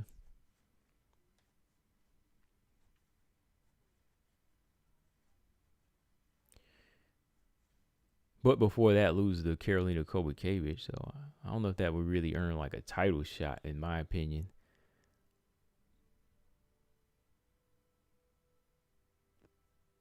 You know, like after coming off a loss to Carolina, then beating Waterson, yeah, it kind of makes you say, oh, wow. Like, Efren Rivera said Zhang Weili beats Rose by TKO in 4.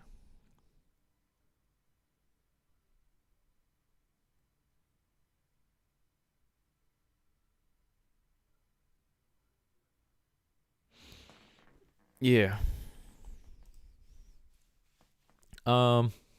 What else? Yeah, we've been talking about this card here, or this fight, for a minute, and just talking about the strawweight division. But what else, man? Claressa Shields and Abigail Montez. You know, you got to give Abigail her credit. You know, you have to give Abigail her credit. For what it is. Like, I'm not going to say give her like this pound for pound status credit because she beat a boxer, but no, like, I think PFL should respect it.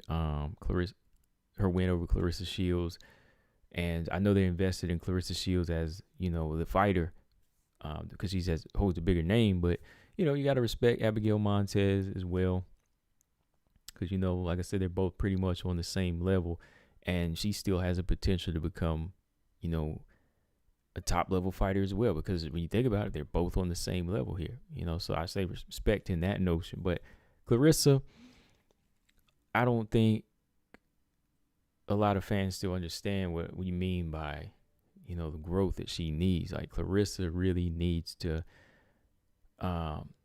spend day in, day out on this sport here, you know, because it's not like boxing, you know. It's not like boxing where you can just go in there and work different types of punches. You know, MMA is different types of disciplines, which is really a different world, you know, whereas boxing, you can, you know, take a week, a couple weeks, months to perfect the jab, you know, perfect your jab, perfect your footwork, perfect the right hand. You know, there's drills specifically for those type of punches, you know, to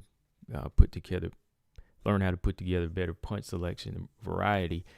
And you can build a machine, you know what I mean? Like, in a matter of years. Whereas, you know, a few years, whereas in MMA, all these different disciplines make up a fighter, you know, and you have to spend almost decades, several, you know, a couple decades just in wrestling to get that mastered.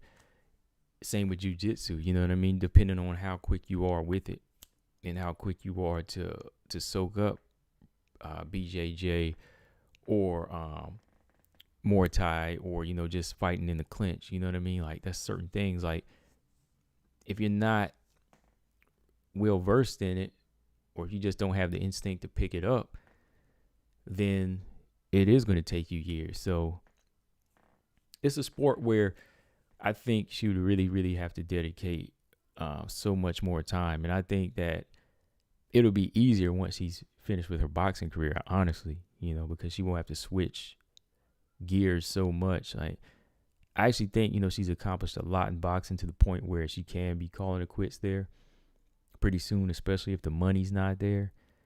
You know, and the money's not there, yeah, she could go in there and get a couple more big fights, maybe $1 million payday with Savannah Marshall, and then call it a day, and then go back to MMA. Because MMA, man, it is it's something where you got to have BJ's there. Hold on. Yeah, hang on, BJ. Hold on one second. Let me beam you in there. Did you send me a message? Because my phone went out. I had to plug it in. Let me turn my phone on.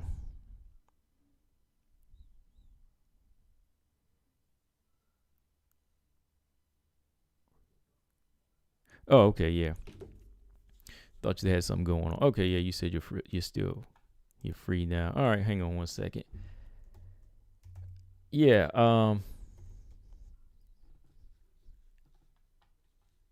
as I was saying, it's not like, learning takedown defense is not like there we go. Yeah, learning takedown defense, it's not like learning how to throw a type of punch, one type of punch, one type of left hook, straight right hand. It's an art of its own. What else? Clinch fighting is an art of its own. Inside fighting is an art of its own. Being able to scramble and get top position, the side, all of that's like an art. So there's just so many more things here that you have to establish, and at the same time, breaking bad habits from being a boxer is critical. James Hanley said Shields couldn't even get out of getting put against the cage. Yeah, Abigail was strong, man. Abigail Monte was strong, and that's where I saw the difference right there. Like, Claressa was fending off takedowns well, but she really was having trouble with the way Abigail positioned her head. Like, the way she positioned her head was giving her problems. Like, she didn't really go for underhooks to be able to reverse those clinches. Like, Claressa was stuck. She would never fight for the underhook to try to get that whizzer and maybe, get a takedown of her own. And like I said, maybe reverse her to the cage or break to get back to the center. She did well as far as just like staying standing, but there was a lot of struggle there. So with that being said, and I'm not saying in any way like she's done. That's where people get it wrong. Like they saw one performance where Claressa didn't look like the GOAT as a boxer,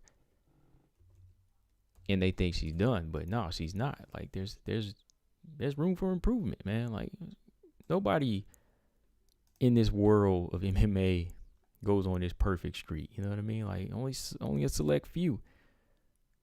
But the longer you stay in it, the more you stay open to fighters that are just well versed in everything, well rounded, and then boom, that's when they get you. But some fighters lose early in their career, like she did. So there's nothing wrong with that. It's a learning experience. See, boxing fans, they all get caught up in the undefeated aura. Let's be real.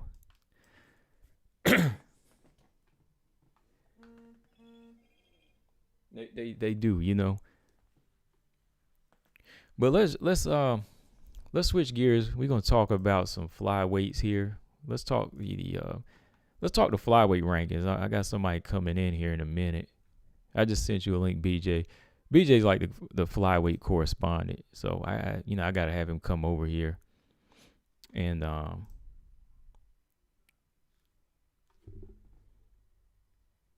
talk some flyweight noise here. Hold on.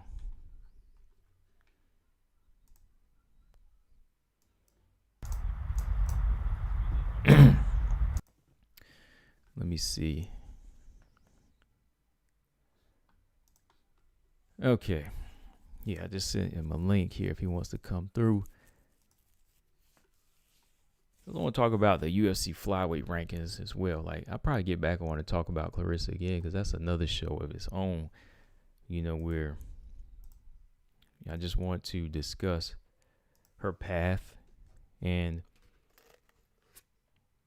understand. Like, fans gotta understand it's gonna be harder than the world of boxing. Straya said if Shields fight Marshall now and loses, she'll blame MMA as a distraction. Wow. That's why I said that's a dangerous thing. Like, if you're going to commit to that Savannah Marshall fight, you have got to be committed to it, because I've been looking at Savannah Marshall and she's no joke. I'm being real. I don't want anybody to go in there and take a fighter lightly. And Savannah Marshall, you may say it's her opponents. You may say it's this and that they're not good, but the girl got power. She's stopping people. The girl's got a jab and she's got some elusive movement. So you got to be on your game with Savannah Marshall. Savannah Marshall, of course, she's got the history. She's got the mental edge of having that loss back in the day, the win over Claressa back in the day. So she's always going to be using that to her advantage. So that could get Claressa in a funk. What you think, Stray? Yeah, like if she's not on her game, that could get her into a funk, right? Like if she's thinking about the loss from 9 years ago, that still might make Claressa feel a certain type of way. So you got to factor that in. You got to factor in the improvement in her boxing, the power that Savannah Marshall carries.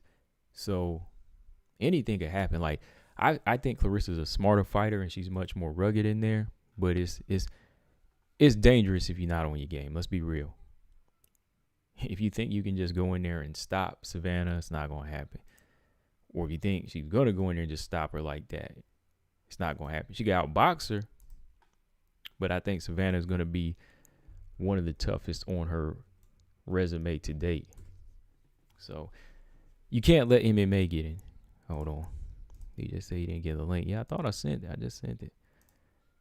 I sent it to your email, no filter email. Hold on, I'm going to send it again. Okay. Yeah. 8:43. Hold on. There it goes. All right.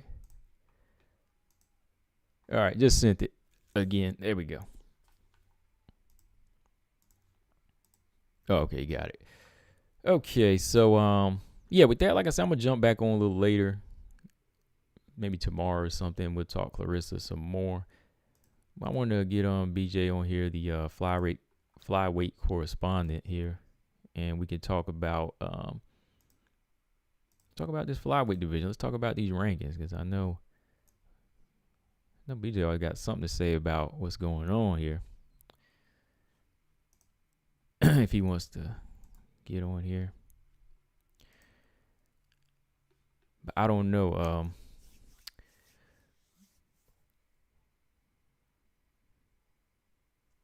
Brian said, but in Rose's case, who didn't she fight that she should have? Who didn't she fight? Well, you already said, yeah, Claudia. Yeah, Claudia was like the only fighter I would say she didn't fight. But yeah, she's fought a lot of fighters. Yeah, I can say that. Like, Rose has got some good names on the resume, no doubt.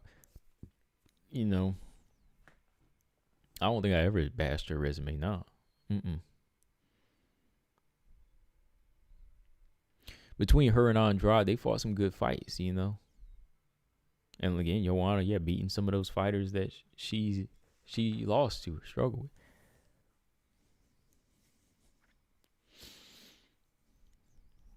with. Okay. Let me peep this sound out here. And let me see. All right, y'all, let me know if y'all can hear BJ. Hang on one second. Got BJ in the building, the flyweight correspondent. What's going on, BJ? Flyweight correspondent, man. That's you, dog. What you talking about? Hold on. Let me turn you up some. Hold on one second. That man said flyweight correspondent. No, that's you, man. That's you. That's what we got to get back on here and talk about. Hey, man. Yeah, I got to get back going, man, because it's about to heat up, bro. For sure, man. Yeah, it is. Like, it's been getting crazy, man. We got this fight week going on, but we got some fights going on with Caitlin and Jennifer Maia, Aaron Blanchfield and Macy. Let's start off here, man. Let's go. Yeah, let's talk about these rankings, man. Like, what you got to say about the rankings? We got Casey O'Neill at 15, Manon at 14, and we know how it looks from there. But what's your thoughts, man? To be honest with you, I'm not mad. I'm not mad, bro. And the reason I say I'm not mad is because these girls most recently have put on the best performances, and they streaking. You know what I'm saying? Like Casey O'Neill streaking, Manon Fiorito streaking. You know what I'm saying? So I can't be mad at them getting put in the rankings, bro. You know, versus girls like Miranda Maverick, Montana De La Rosa. You know, they've been choppy in their last couple of fights. You know what I'm saying? Like Montana had that loss to Aderujo. You know what I'm saying? Then she got that draw to Maida Bueno Silva. This, you know, the TKO win over Lipsky was nice, but you know that really puts her that puts her 1-1-1 in her last 3. You know what I'm saying? So I get it. As mad as I am that she's out of the rankings, like I get it. You know, Maverick took that, which we all thought she won the fight. She took that L to Macy Barber, and so that knocked her out. You know what I'm saying? And if you want me to be 100% honest, I gotta say that Casey O'Neill and Manon Fiorito deserve that number beside their name at this moment. Sitting at this current moment, they deserve that ranking next. They deserve that number next to their name. I can't even be mad at it, bro. Oh, okay. Yes. Yeah. With Casey O'Neill in her position right now, you know, she already kind of voiced her opinion on her team not wanting her to take that Macy Barber fight right now.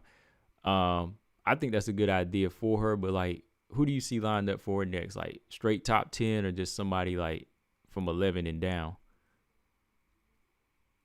I mean, it could be Manon.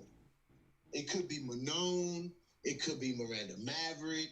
You know, it could be De La Rosa. You gotta think about it. Those girls, we're talking about girls who, you know what I'm saying, who was just in the rankings, or just got into the rankings, or was just in the rankings. Possibly the winner of Cashapp Robertson.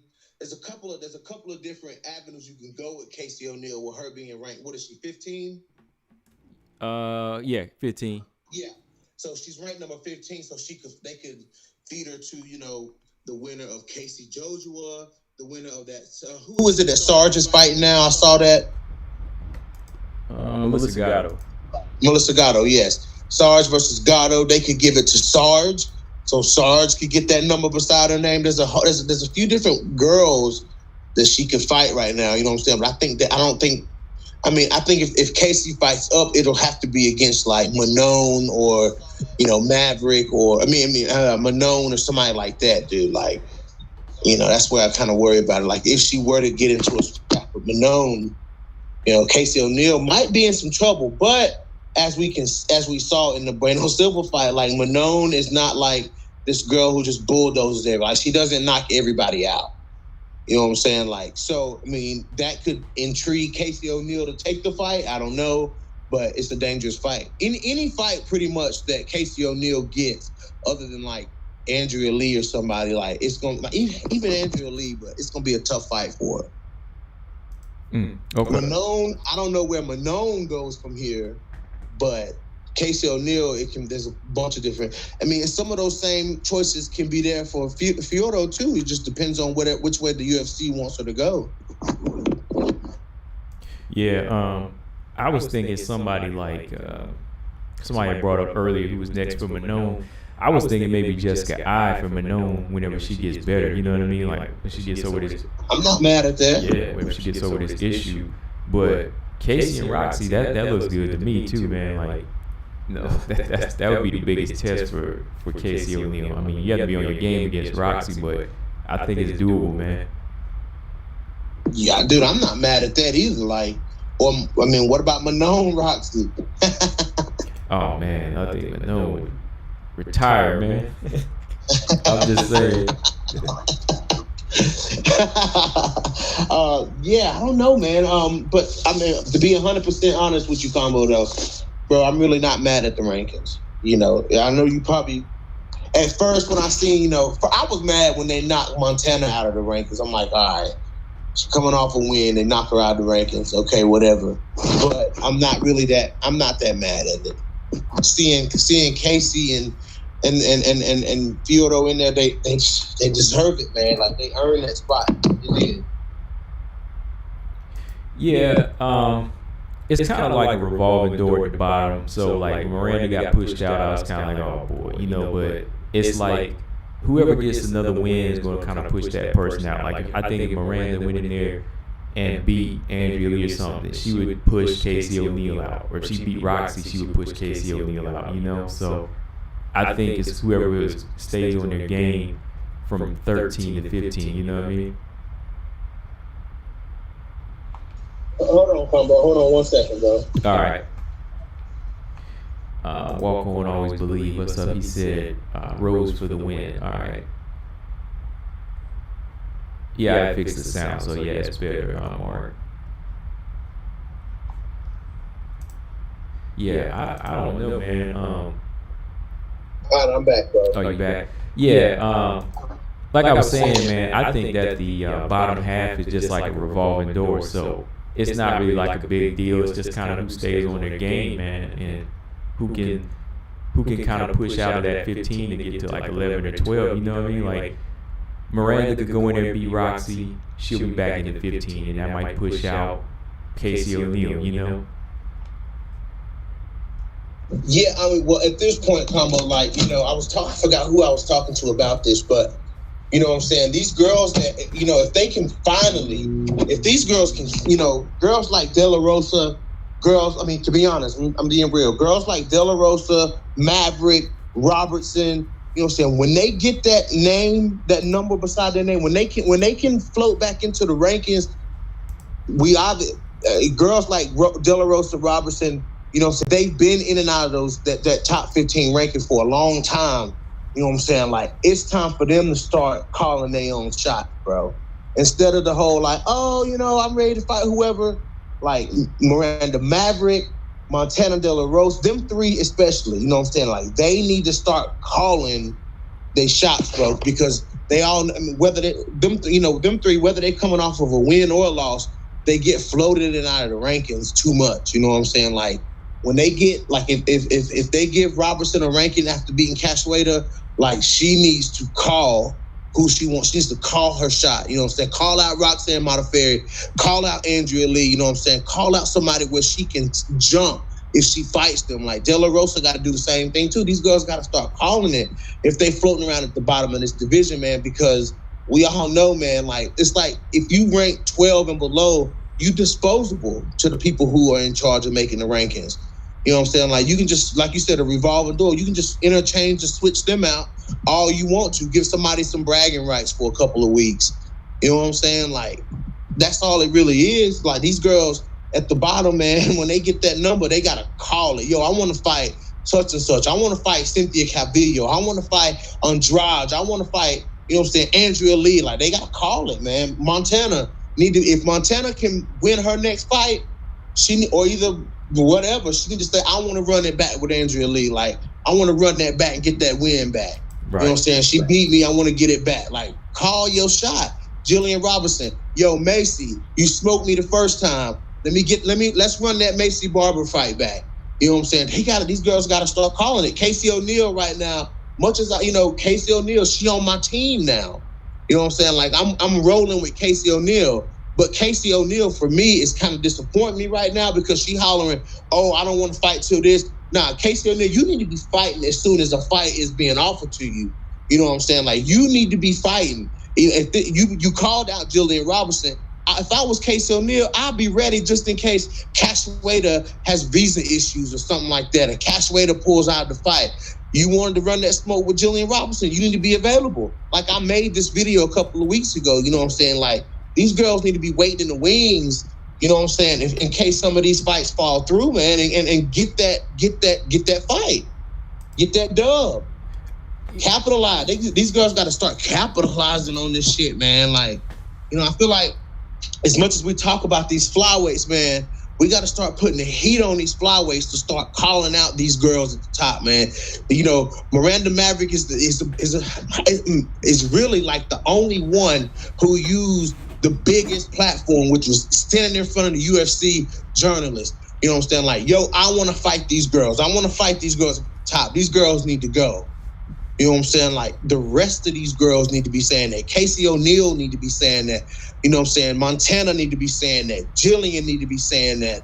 You know what I'm saying? The rest of these girls need to be calling out these girls up at the top, man. You know what I'm saying? And get them out the door. Call their shot. That's what, if you in a flyweight division and you ranked 12 through 15, we know you can fight. We know you can fight. You know what I'm saying? Call them out. That's how I'm looking at it, bro. I think Casey O'Neill, her situation is a little different. You know, I think that she definitely wants to fight, but I think it's like her team, they want her to wait. Like, even for the Macy Barber fight, you know, they wanted her to just kind of hang back. Casey O'Neill should have been all over that Macy Barber fight. I mean, with her coming off the Shevchenko fight, I would kind of wait as well. Like, I think it'll be there for her because, you know, she's the youngest. She's younger than Manon. She has time to develop. You know, I think Manon's more in a position where she's got to move a little bit faster, but I think Casey is in a position where she can take off a couple months here and there and not jump right back into it, just to play it safe. Because let's be real, like, again, who looks better, who looks more established, Casey or Manon to you? At that point, I don't know if I can really say one or the other because technically, I mean, you can't really say one or the other because they both. Come on. I mean, they both. You know me, bro. Come on, both. I know she on your team, bro. Come on, man. You know. Okay. Do this for me. Then I'm gonna ask you to answer your own question. Okay. Who so far in the UFC, who has Casey O'Neill beat? Dobson, Procopio, and Shevchenko. Okay, now who is Manon beat? She's beat Leonardo, Ricci, and Mayra Bueno Silva.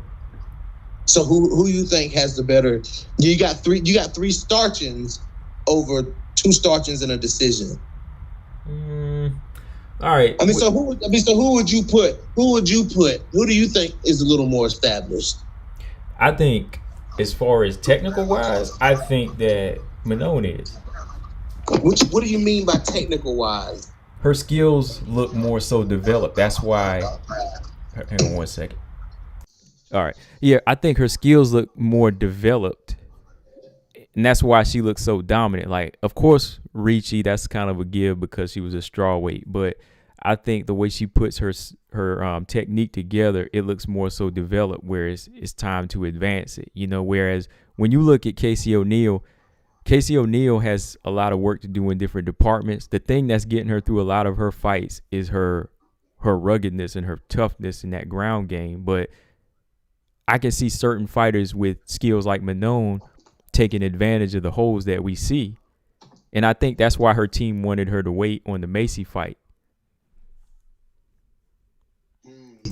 I mean, think about it. Like, just watch their fights. Of course, we're going to say she's had the better opponents, but they fighting the same level of competition. Yeah, they're fighting the same. They're fighting the same level. They're fighting the same level, but it comes down to who looks off of the eye test, like whose skills look like they're ready for the test when it comes down to it. Like, who looks better? I mean, Combo, I know you trying to shepherd me in a certain direction. Like, I get it, but I'm boxing you in. I'm turning that angle, boy. It's two different. It's two different styles, though, man. It's two different styles of fighting. Like, Manon and Casey O'Neill, they don't fight alike. So one, I mean, as much as one style may look more appealing, like you said, from the eye test, one style may look more appealing. You know what I'm saying? Like, is it more effective? Like, that's the question. Like, is Manon's thing gonna work on everybody versus does it have more of a chance of working on everybody, or does Casey O'Neill's skill set, the more well-rounded skill set, look more like? You said Casey O'Neill more well-rounded than Manon? I feel like Casey O'Neill mixes it up more than Manon. She mixes it up. Like, she mixes it up. She strikes and then she goes for takedowns, which we saw that in the Bueno Silva fight with Casey O'Neill. You know what I'm saying? Like, she mixes it up. Like, she mixes it up. She strikes and then she goes for takedowns, which we saw that in the Bueno Silva fight with Casey O'Neill. Manon, but I mean, you see it more from Casey O'Neill. Like Casey O'Neill is more like throwing those big strikes and getting into the clinch and getting you down to the ground and, you know, submitting or whatever it is that she does, you know what I'm saying? Versus Manon is she's more of a striker. You know what I'm saying? Like, I feel like. But how dangerous? Let me finish before I forget. I feel like if okay, let's say they're fighting. I'm trying to think of Roxanne Modafferi. I'm trying to think of like a dangerous grappler. If they're fighting Roxanne Modafferi and Roxanne gets the takedown, gets the double leg on Manon and puts Manon flat on her back, Manon is in trouble. You know what I'm saying? Like, with Manon flat on her back with Roxanne Modafferi on top of her, Manon is in trouble. You know what I'm saying? Casey O'Neill on her back with Roxanne Modafferi on top, my mind would be more like, okay, let's see how Casey O'Neill works. Like, let's see what Casey O'Neill does. You know what I'm saying? Like, that would be more of like my thing if I saw her get taken down by Roxanne Modafferi versus Manon. She would be in trouble. That's why I say like Casey O'Neill has a more well-rounded skill set than at least based off of the eye test than what we see from Manon Fiordo so far in the UFC. I personally I understand where you're coming from with that scenario, but like if I had to answer that question, I don't see Roxy taking Manon down because she's that strong. Like I could see Manon taking Roxy down because she's that physically dominant and she's that big compared to these fighters. But let me ask you this: like, out of their standouts, who's more dangerous though? Like, is it Casey or Manon? Like Manon striking seems to be like her go-to, but it's trouble for these girls. Like they can't get past these kicks and these strikes. But like for Casey O'Neill, what does she do that's so well that I can see she threatens multiple things. Hold on, let me fix this, bro. Hold on. Yeah, I hear that echo. Hold on.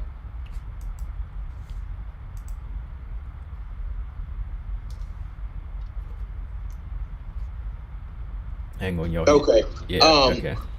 I feel like. What was your question again? I gotta hear the question again, bro. Okay. Whose weapon is more strong? Whose weapons are more so dangerous? You think that Casey's her go-to and her strength is more dangerous than Manon's in?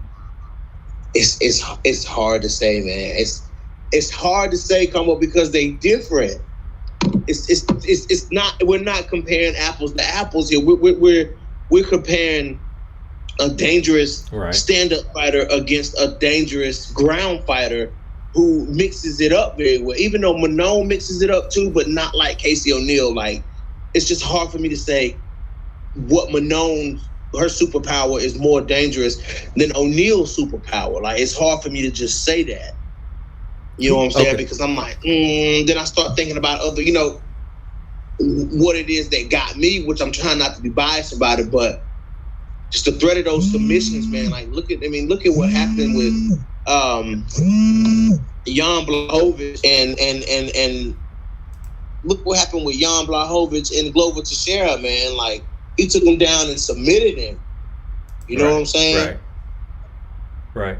Well, whose superpower would put them more so in trouble than, like, to me, I think that Casey's got a good clinch game. You know, she's strong as hell, but like sometimes I think that the holes that she's showing could be exposed early if she doesn't fix them right now. Whereas Manon, I think Manon has enough in her superpower to keep it going, and then she has that element of surprise where you might think she's one-dimensional, and then boom, she takes you down. You know what I mean?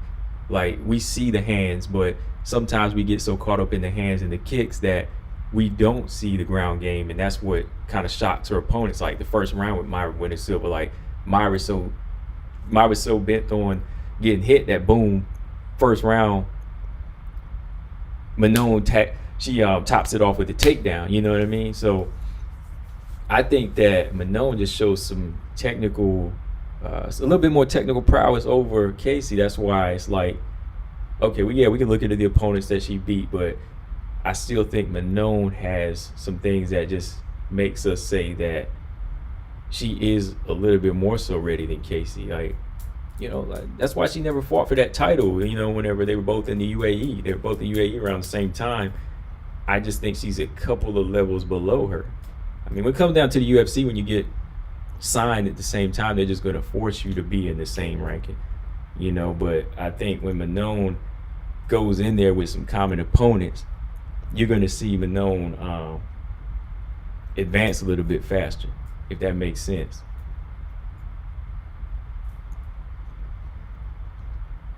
And where did he go?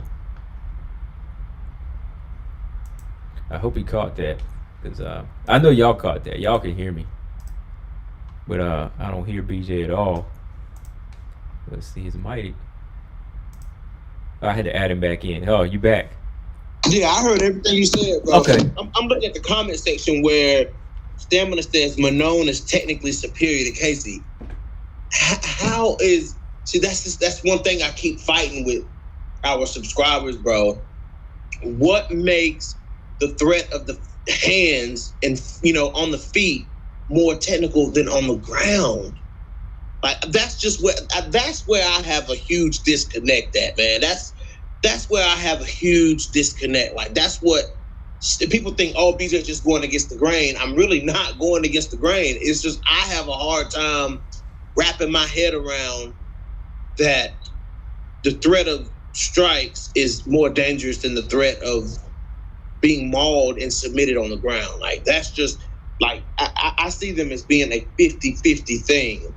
Mm-hmm. That's why I can't choose. When you think about the skill sets of Manon and the skill sets of Casey O'Neill, it's hard for me to say, okay, well, because Manon has scored some knockouts, you know what I'm saying? Because Manon has scored knockouts, that makes her technically superior to Casey O'Neill. Who did Casey O'Neill? Did she submit everybody? She submitted everybody, didn't she? No, she stopped a couple girls. She submitted Procopio and she stopped Dobson and Shevchenko. But they were both the ground wins were both stopped. Ground and pound. Ground and pound. Yeah, it was all ground. Right, that's what I'm saying. Like, her mauling or submitting these girls on the ground is also something. Ask the girls who got submitted and mauled by Casey O'Neill, which one is more dangerous.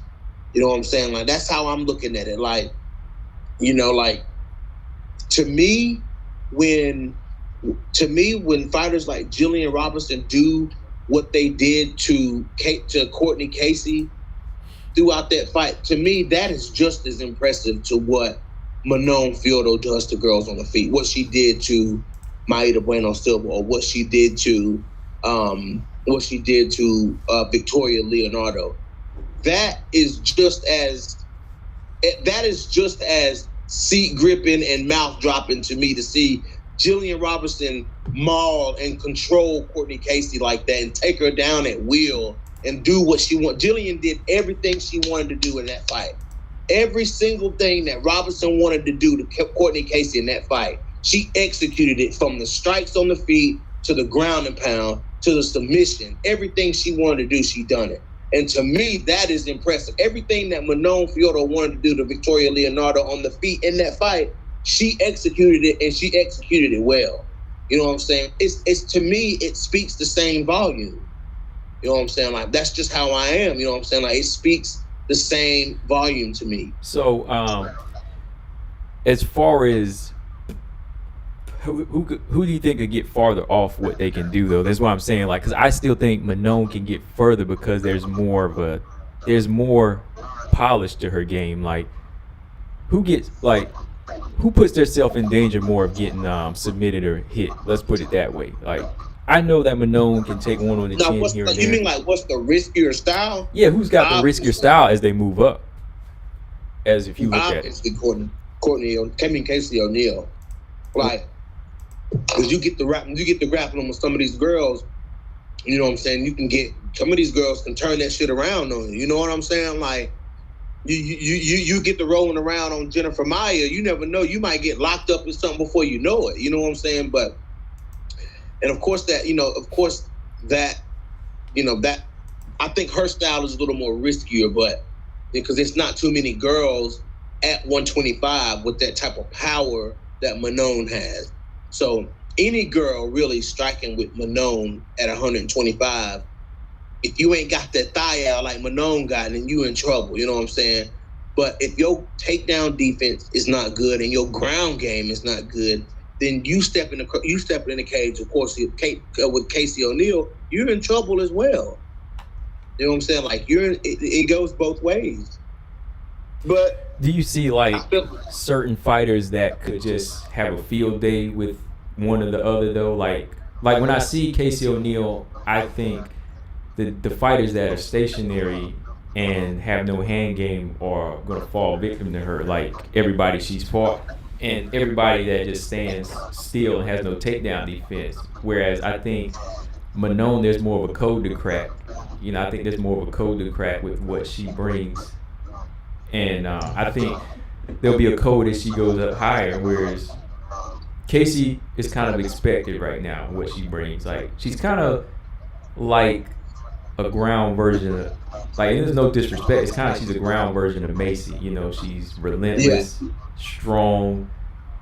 There's some technical ability there because her jiu-jitsu is better and it takes more than some of the things Macy has, but it can be neutralized if you have the footwork and the jab, you know? Yeah. I think Roxanne is a good test for both of them. Yeah. To be honest.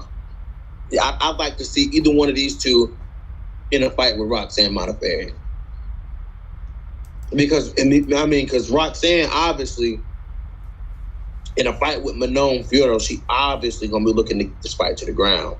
You know what I'm saying? Like, and Roxy done fought bigger and stronger girls before in her career, so Manon is not anything that Roxy, of course, with that many fights, she's nothing Roxy hadn't seen already. You know what I'm saying? So, and then Casey O'Neill, she's more of a tenacious, rugged version of Roxanne. You know what I'm saying? More power in her punches, a little rough around the edges, and a solid ground game. You know what I'm saying?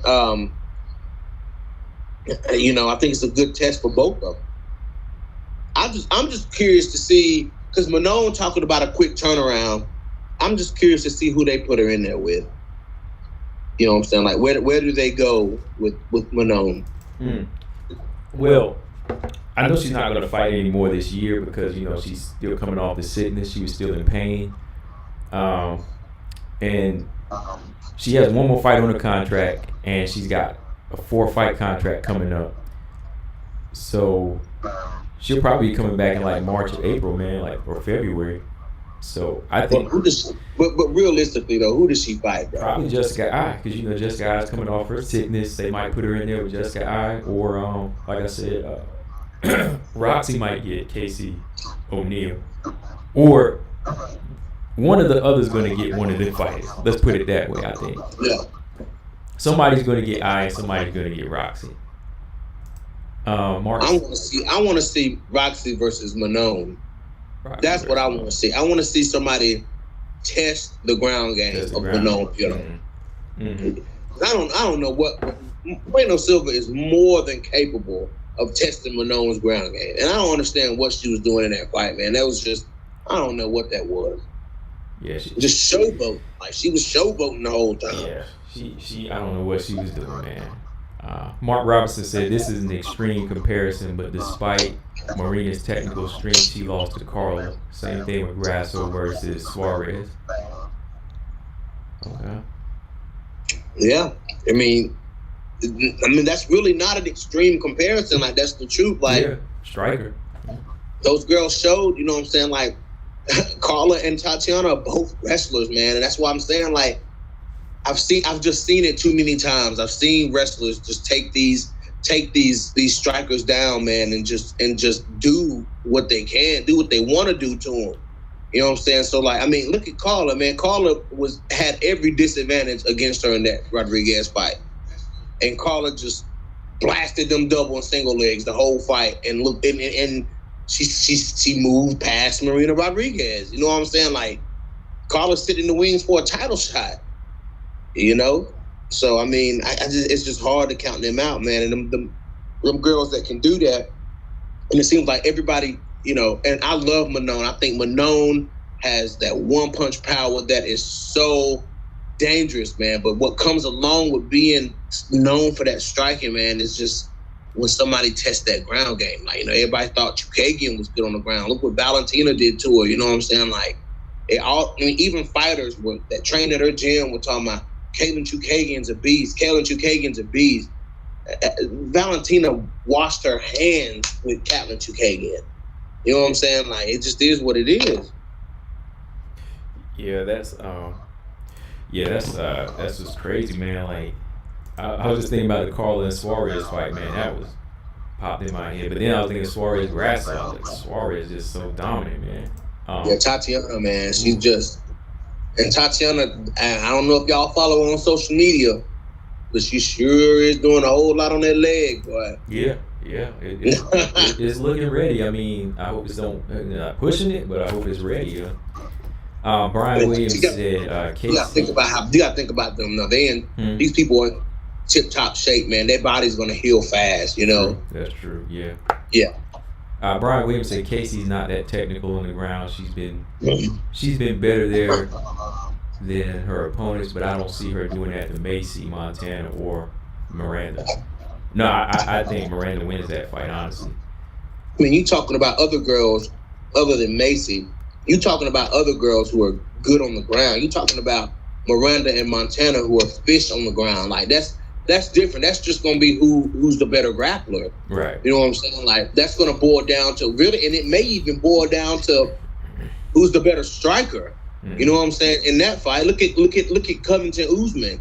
You know what I'm saying? That boiled down to who was the better striker. Everybody's talking about how good Usman's striking is, which it is, but all Usman had to do was just be a better striker than Kobe. You know what I'm saying? Like, all he had to do was just be better than Kobe on the feet. He didn't have to be an elite striker to beat Kobe Covington. He just had to be a little more technical than Kobe Covington, hit a little harder than Kobe Covington to win that fight. Right. You talking about, when you put Miranda and Montana in, talking about Casey O'Neill versus those two, more than likely that's the outcome that you're going to get. Casey O'Neill probably don't want to test Montana De La Rosa on the ground. Montana's been submitted before. You know what I'm saying? Like, these girls probably won't be eager to go to the ground with each other. They'll probably show off what they got on the feet. Miranda Maverick too. Yeah. I feel like no matter who it is, I feel like Miranda Maverick will go anywhere with anybody. You know what I'm saying? I feel like she's more amped to do that than Montana would be.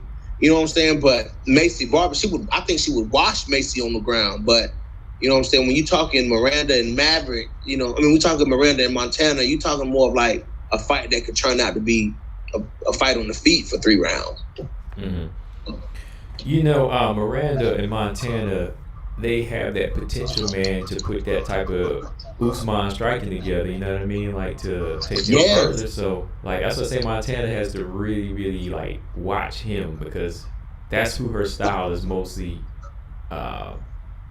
similar, reminiscent to me. I mean, look at Montana, she has to be like Usman here. Her kicks have to be fluid, her jab has to be the key. She has the power. She's one of the biggest flyweights in the division, Right. So, and Miranda too. Like, I want to see Miranda do. Like, I would be on board with Miranda Maverick if I see Miranda like hitting with some power, bro. Like, I want to because Miranda just too damn big not to be hitting with power, bro. Like, I want to see Miranda hurt some girls. I want to see some looks come over the face of somebody when Miranda hit them. Because if Miranda can develop that, bro, and she's very technical. To be a grappler, she's very technical on the feet. Like, if Miranda Maverick was to start sitting down on some of them punches, man, like, if she was to just become I wish Miranda would be a little more rough around the edges. You know what I'm saying? Yeah. Like, if Miranda could just let go just a little bit, bro, like, she would be a fucking animal. Yeah. You know what I'm saying? I need Miranda to let go a little bit, and I need Montana to tighten up just a little bit. Mm-hmm. You know what I'm saying? If Miranda let go just a little bit and Montana tighten up just a little bit, they dangerous, bro. They dangerous. Period. Yeah. I wish like when I was watching Miranda fight Macy, like I just wanted to see, like, because Macy was throwing heat, man. I wanted to see Miranda throw that same heat back, but she never really did. You know what I'm saying? Like I never really seen her do it. Even in the fight with Jillian Robertson, like Robertson said, like none of the punches that landed hurt, like nothing. She was like, the only person that's hurt me on the feet is Macy Barber.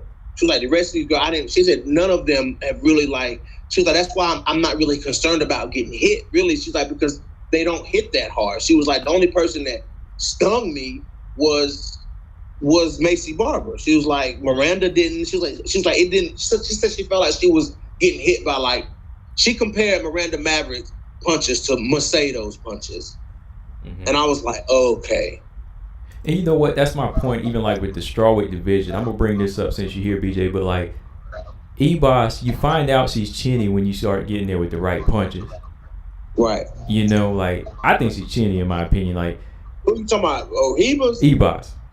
Oh, she's chinny, bro. Yeah, like if you got the right type of, if you're in the right striker that can throw a punch, they will hit your sweet spot. You know what I mean? And I think same like you said with Jillian Robertson, these girls aren't hitting it with the same technical skill, or they're not turning it over right until she met Macy. That's when her chin was really tested in that fight, because she hit her with some bombs, and you know, I think she would have survived if she would have went on her feet the right way. But yeah, those were some bombs she took in there. So there's a point to that. Like, some of these girls need to really turn it up. I thought she would have said Battaglia, but she was like, nah, not really. No, yeah, I can understand that, because Taylor didn't really take it to her with any striking. They went to the ground. You know who I think another big hitter. She didn't even mention Taylor, but I think Taylor can crack though. Yeah. Taylor can crack. Yeah, I think she can, but she just didn't in that fight. But I think another fighter would be Manon that a lot of people say can crack. You know. Oh, absolutely. Yeah. And Manon, it's like the way Manon. It's, I don't know if it's like something about Manon. It's like when she throws, it's like her feet are like glued to that canvas, dude. Like she throwing from her legs all the way up, dude. Like when she was coming forward on Brandon Silva, like Manon was like, even though she was moving, it's like when every time a punch was thrown, it was like she just dug her heels into the canvas, dude. Like she throwing with ill intention every time she throw a punch, bro. Yeah. That's the thing about Manon. That's that danger factor about Manon. Is the go after factor. Like she goes after it, even though I say, you know, I can't really see which skill set is more dominant. The thing about O'Neal and Manon is they go at it 100%. Whatever they're doing, it's 100%. Like True. Casey O'Neal, when she being wild and clinching you up, trying to take you down, it's full on. When Manon throwing kicks and strikes and shit, it's full on. Like they going fully after it. Ain't no play, then attack. You know what I'm saying? It's full on attack. Right. Yeah. Before I forget, let me ask you this. Mark Robinson said, who does Lauren Murphy fight next? I think that a good fight for her would be Taylor Santos. Who is Taylor fighting? Oh, Taylor's got JoJo. Well, she can fight her after. Right. That's right. She can fight her after. Like, yeah, I feel like Lauren Murphy probably gonna take some time off. She's on suspension too. Like, yeah, she's suspended. You know what I'm saying? Like, it's gonna be a while before we see Lauren Murphy fight, because she didn't sound too. That might be her own suspension. She need to be on suspension, bro. After that ass whooping. Yeah. But I think she put her own self on suspension. Yeah, she did. Oh, for sure, she did. Yeah, she put her own self on suspension. Absolutely. But I feel like, you know, maybe after Taylor, I think she's gonna beat Joanne. Like, I do. I really do think Taylor Santos beats Joanne Calderwood. I think a lot of girls beat Joanne Calderwood in that division. Like, I know that's your girl, bro, but I don't know. I don't have any comment. I think, but come on, before we dive into that, because I know that's what you want to talk about. Earlier when you was talking about Montez versus Shields, you know what I'm saying? One thing about, I'm going to give Montez her props, absolutely, but Claressa Shields, one thing about her though, like I went back and watched some of Montez's fights. A couple of her fights that she had before coming to PFL, and she's a slugger, bro. She is like she's a slugger. And the first exchange in that fight was really the only time I seen her slug. Like, she threw heat at Claressa Shields and missed, but when she felt those punches from Claressa Shields, she didn't want no more of that. Like, Claressa Shields, like you were saying, man, she get that takedown defensive shit together, bro. She can be held. She can really be held because she throws with that kind of heat. But she turned Montez into a pure grappler, bro. Like, I mean, Montez, like I said, she's a slugger, bro. I watched some of her fights, man. But she did not want any piece of Claressa Shields on the feet whatsoever. Dude, she got touched up a few times, and she went to only looking to duck under and get the takedown. That's a you know good what I'm saying? point. Like, that was all her game plan. That's a good point, because I noticed, like, Claressa, her striking, her power in striking is carrying over different than boxing. It's What like, you mean? I think You think her power is showing more in MMA? yeah, because she's only got too. 2 knockouts in boxing. She's never really hurt anybody like she did in her first MMA fight and in this fight here. You know? Yeah, for sure. Which makes me question, how in the hell was Holly so damn successful in boxing? Because Holly ain't got no power in MMA or boxing. Like, you know what I'm saying? Like, Holly ain't got no power in her hands at all. But, yeah, man, she backed Montez up, dude. And Montez, me and my boys was watching. They was like, yo, she don't want none of the hands. She don't want no part of the hands. I'm like, yeah, dude. Like, she turned a scrappy, rugged fighter into a pure grappler in that fight, bro. Like, I mean, I was shocked at how Montez's game plan, because it looked like her game plan was to slug it out. Like, she wanted to, like, maybe mix up some takedowns, but she was throwing heat. Like, she was throwing hard punches at Claressa at first, and then she felt that power, bro, and she was like, oh, no. Yeah. What do you? I just thought that was interesting. But kudos to Montez, though, man. Yeah. Like, I would love to see her at 45, dude. I'm not even gonna lie. Like, I would love to see Montez at 45 in Invicta or somewhere. Like, send her to Invicta. Let her fucking develop. Like, I like Montez. I like her. I really do. Like, I hope she goes to Invicta or something, man, and just gets that down pat, man, straight up. Yeah, I like her too, man. I like the style she was bringing. I don't know, man. If you just take her out of PFL and you just put her in Bellator, that might be interesting. Or not even Bellator. Let's go to Invicta, like you said. Yeah, go to Invicta. Bro, speaking of Bellator, did you hear about Sarah Kaufman? Jesse Mealy, right? Dude, I want to ask Jesse, like, did you get released from Bellator? Or is Bellator just letting you fight out of your contract? Because they do that sometimes. What did she say? Like, I haven't asked her yet. Okay. Because the first thing I did was, of course, go and check the rankings, and she's still ranked at Bellator. Oh, okay. Like, even the new rankings came out. Probably like a side fight. Yeah. I need to go look and see, man. I need to go check Bellator's new rankings, because Jessie Mealy, last time I checked, dude, when I saw the news of Sarah Kaufman fighting Jessie Mealy, I looked then, but I'm not exactly sure if it is now. Okay. Let me look and see, man. That's I gotta see this, because damn, I Sarah was like, Kaufman. damn, she's still in the rankings. When was the last time Sarah Kaufman fought? Like 10 years? 10 years, boy. It ain't been no 10 years. Really? When was her last fight, man? Boy, you know she fought at PFL, man. Quit playing. God, dog, I can't remember, man. Shoot. Yeah, Jessie Mealy dropped to number 9 in Bellator rankings. She was number 8. Okay. She dropped to number 9 in Bellator rankings, so she's still in the Bellator ranking. Okay, you know they let them do what they want sometimes, so that's cool. Okay. Let me see. When was her last fight?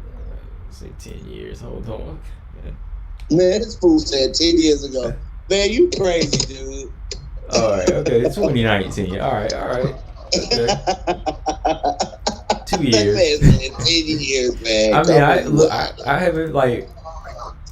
I must have just been like flying under the radar of her fights, but like, I saw that fight too with Pacheco. You know, but man, you crazy, man. I'm just messing with her, man. I'm just playing.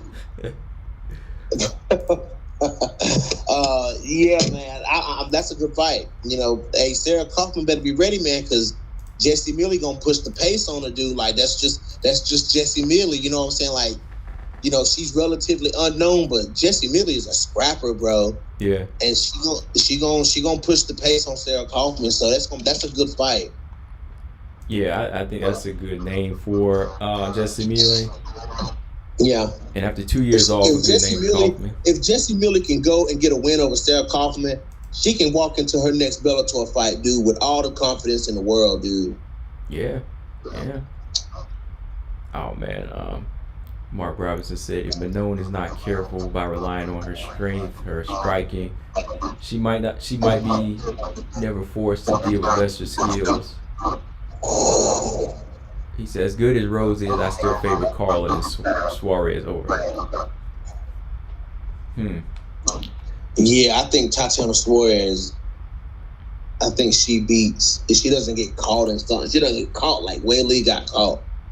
You know, Tatiana Suarez is just a different, but you know, Tatiana Suarez, people not going to approach Tatiana the same way that they approach Zhang Weili. You know what I'm saying? Like, because Tatiana is a different fighter. That's why I'm hoping, like, when we do see Tatiana, I hope we see Tatiana using her size and her length, you know what I'm saying, to put some hands on somebody. Like, I want to see Tatiana put some hands. She got a nice straight left hand, you know what I'm saying? Like, she popped Nina Ansaroff with a nice straight hand. Like, I want to see Tatiana commit to it and you know, be nasty, you know what I'm saying? Like, you know, and I was thinking, you know what I'm saying, like some of these grapplers, man, like the way, look at, you know, the way you said, look at Kamaru Usman, look at Miesha Tate, bro.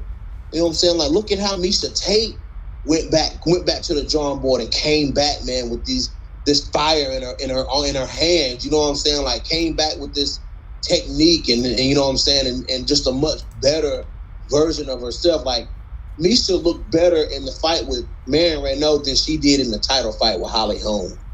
Oh, yeah. You know what I'm saying? Like, she looked better in that fight than she did in the title fight.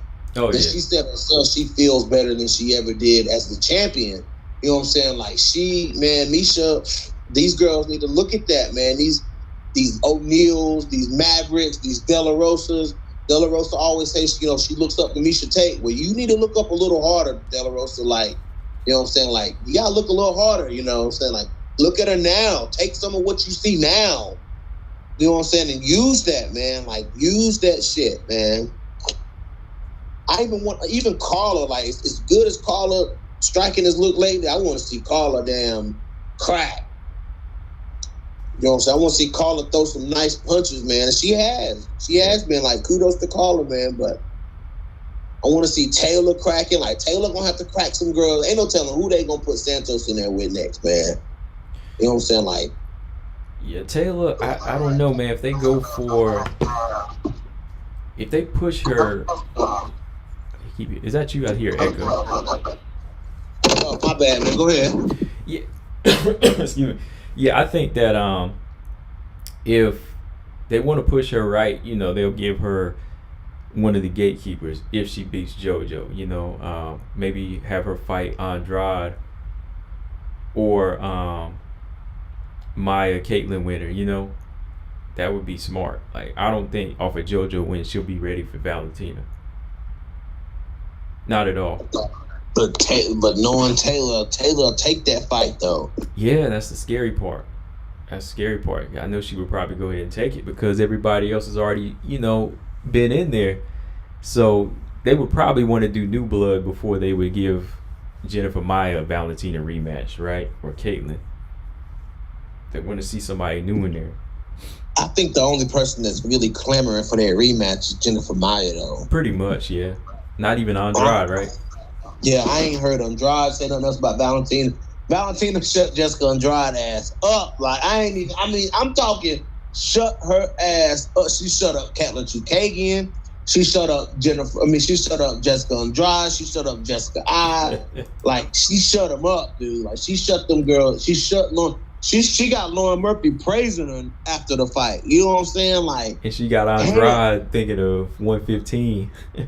Yeah, she done beat Andrade's ass back to 115. Shit, Andrade's got her ass beat. Start talking about the strawweight title fight. I said, look at this shit right here, boy. And Lauren out here giving this girl Jordan praises. You know what I mean? She giving her Jordan praises. What? Like, she got her ass beat and started comparing Valentina to Michael Jordan. Boy, I said, look at this shit, man.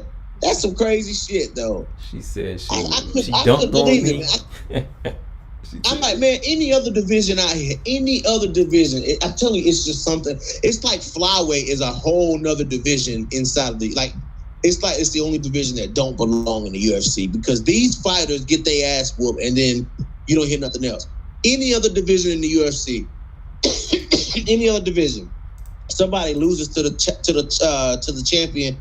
What do you hear? I want to get back in there and fight them again. No matter how bad they got their ass whooped, they want to turn back around and get back in there and fight. That is so true. Like, every division I'm talking about, men's welterweight, middleweight, Robert Whittaker, you see him getting the work in. Like, I'm ready for Izzy. Right.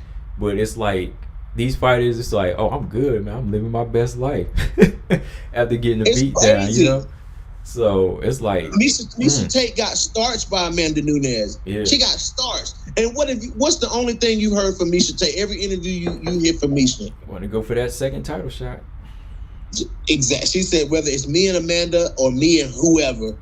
But she said, I want to fight Amanda. She said, I want to fight Amanda Nunes again, whether it's for the belt or whether it's to the belt. I want to fight Amanda. She said, whether it's at 35, whether it's at 45, I want to fight Amanda Nunes. And I'm like, okay, Miesha, we all know what Miesha's back for. We all know what Miesha, that's her most humiliating loss, I think. I think that loss did something to Miesha Tate. You know what I'm saying? Like, she want to run that smoke back. You know, but you don't hear that shit at 125. It's like the only person, it's like Jennifer Myers standing out there all by herself. You know what I'm saying? She the only one. Like, am I the only one that want to get back in there with Valentina? Or y'all, you know, Catlin and them like, oh, you good. I want to fight Alexa Grasso. I'm going to go back down to 115. I want to see who win between Weili and Rose. You know what I'm saying? Like, I'm like, what the fuck? Baby, I want to see if UPS 125 is the only division where everybody in the division is not clamoring for a title shot. Any other division, bro, I'm telling you, literally, you can ask Corey McKenna, does she want to fight for the belt? She gonna say yes right now.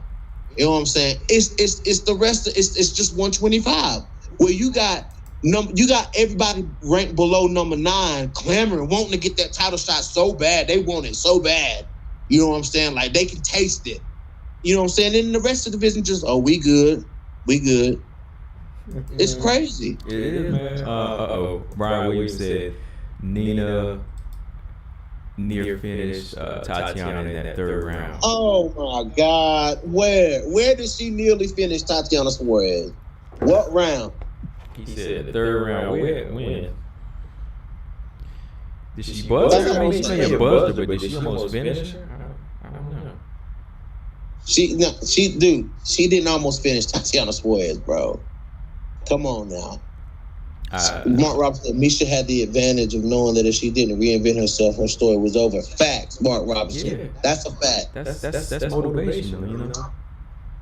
Mark also said if Grasso beats Arujo, she's officially in the Shark Tank. There's only Hill's fights after that. Yeah. She knows it. Yeah. Alexa Grasso knows it. But that's why she's on my triple threat. That's why Alexa Grasso is on my triple threat, because who? I feel like Alexa Grasso will say that. Say what? Who? He said who? You talking to me, man? Yeah, I don't know who that. Who's in the triple threat, Grasso? Yeah, Grasso's on my triple threat, man. And I have to give it to Grasso, because Grasso, one thing about Alexa Grasso that we can't lie about, she'll fight anybody. Like, Alexa Grasso will fight anybody. She'll go into a fight and she'll fight you. You know what I'm saying? I'm hoping for Alexa Grasso, and this is the reason why I put her on my triple threat. I'm hoping that she turns it up in these next couple of fights. Like, I hope she I hope Alexa Grasso. She's fight. Is she fighting at Arujo? Yeah. Okay. Yeah, like I want to see her turn it up. You know what I'm saying? Because Adarujo gonna try to hurt her. You know what I'm saying? Like I think they see the pretty face of Alexa Grasso and they see that third round with Macy Barber and they all like, okay, we just gotta hurt her. You know what I'm saying? But I think Alexa Grasso will. I think she can turn it on, man. If Alexa Grasso can put on a clinic against Adarujo, man, and get Adarujo tired, I want to see her. If Adarujo gasses out in this fight, I want to see Grasso go after it. Like, I want to see her go after the finish. You know what I'm saying? Like, go after, like Irina Aldana. Rub some of that kill switch from Aldana off, man. You know what I'm saying? Like, if you leave your chin out there, Aldana gonna catch it, bro. Like, it just is what it is. Yeah. You know what I'm saying? Like, if you reckless in there with Irina Aldana, you gonna fall to that left hook. I'm telling you, you're gonna fall. She does not listen. Irina Aldana, she ain't the biggest bantamweight, but she knocked two of the biggest bantamweights on their ass with that left hook, dude. I mean, no lie. Yeah, that left hook is no joke, man. She knocked Ketlin Vieira big ass and Yana Kunitskaya big ass. That she sat them both down with that left hook. So I want Alexa Grasso to get some of that, man, because she got the technique, bro. It seemed like everybody from that gym throws with heat and ill intentions, except Alexa Grasso, the biggest name from that damn gym. You got Irina Aldana out here killing people. You got Alejandra Lara out here banging with people. You know what I'm saying? It's just Grasso that ain't sitting down on no punches, but going for the kill. But I want to see her do it, and I think she can do it. I think she can level up. It's time for this is the best spot in Alexis Grasso's career where she can level up. If she levels up now, she's dangerous. Who's got the better jab, Aru or Grasso?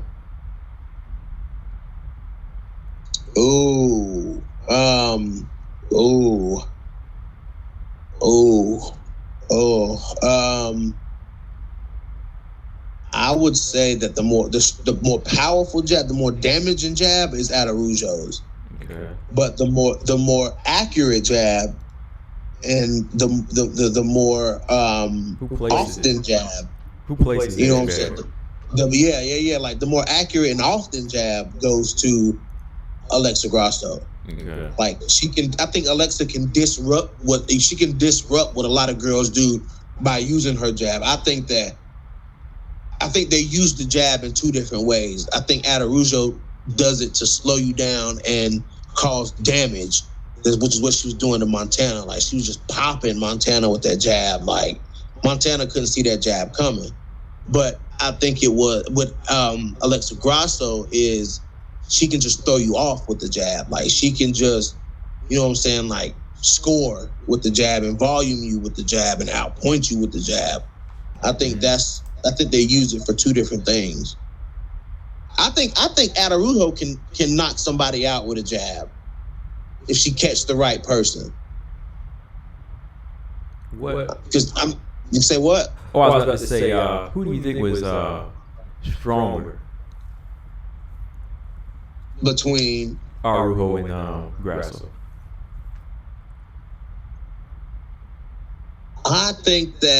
I don't think necessarily that Adarujo is very strong. I think she's very squirrely. You know what I'm saying? Like, she's good at weaseling out of shit real quick before you can even, you know what I'm saying? Before you can even damn really grab her. You know what I'm saying? Like, when Montana was going in to close the distance, like, she just shucked her off. Like, she weasels out. She shucked her off real fast versus I've seen a lot of clinch work from Alexa Grasso. And Alexa Grasso in the clinch is strong, dude. She was muscling Macy Barber up in the clinch. To come up from 115, Alexa Grasso looks a lot stronger because in the clinch with Macy Barber, where you would expect, where you've seen Macy out-muscle girls like Robertson and other girls in the clinch, you know what I'm saying? Like, the Alexa Grasso was having the better of the clinch exchanges to me.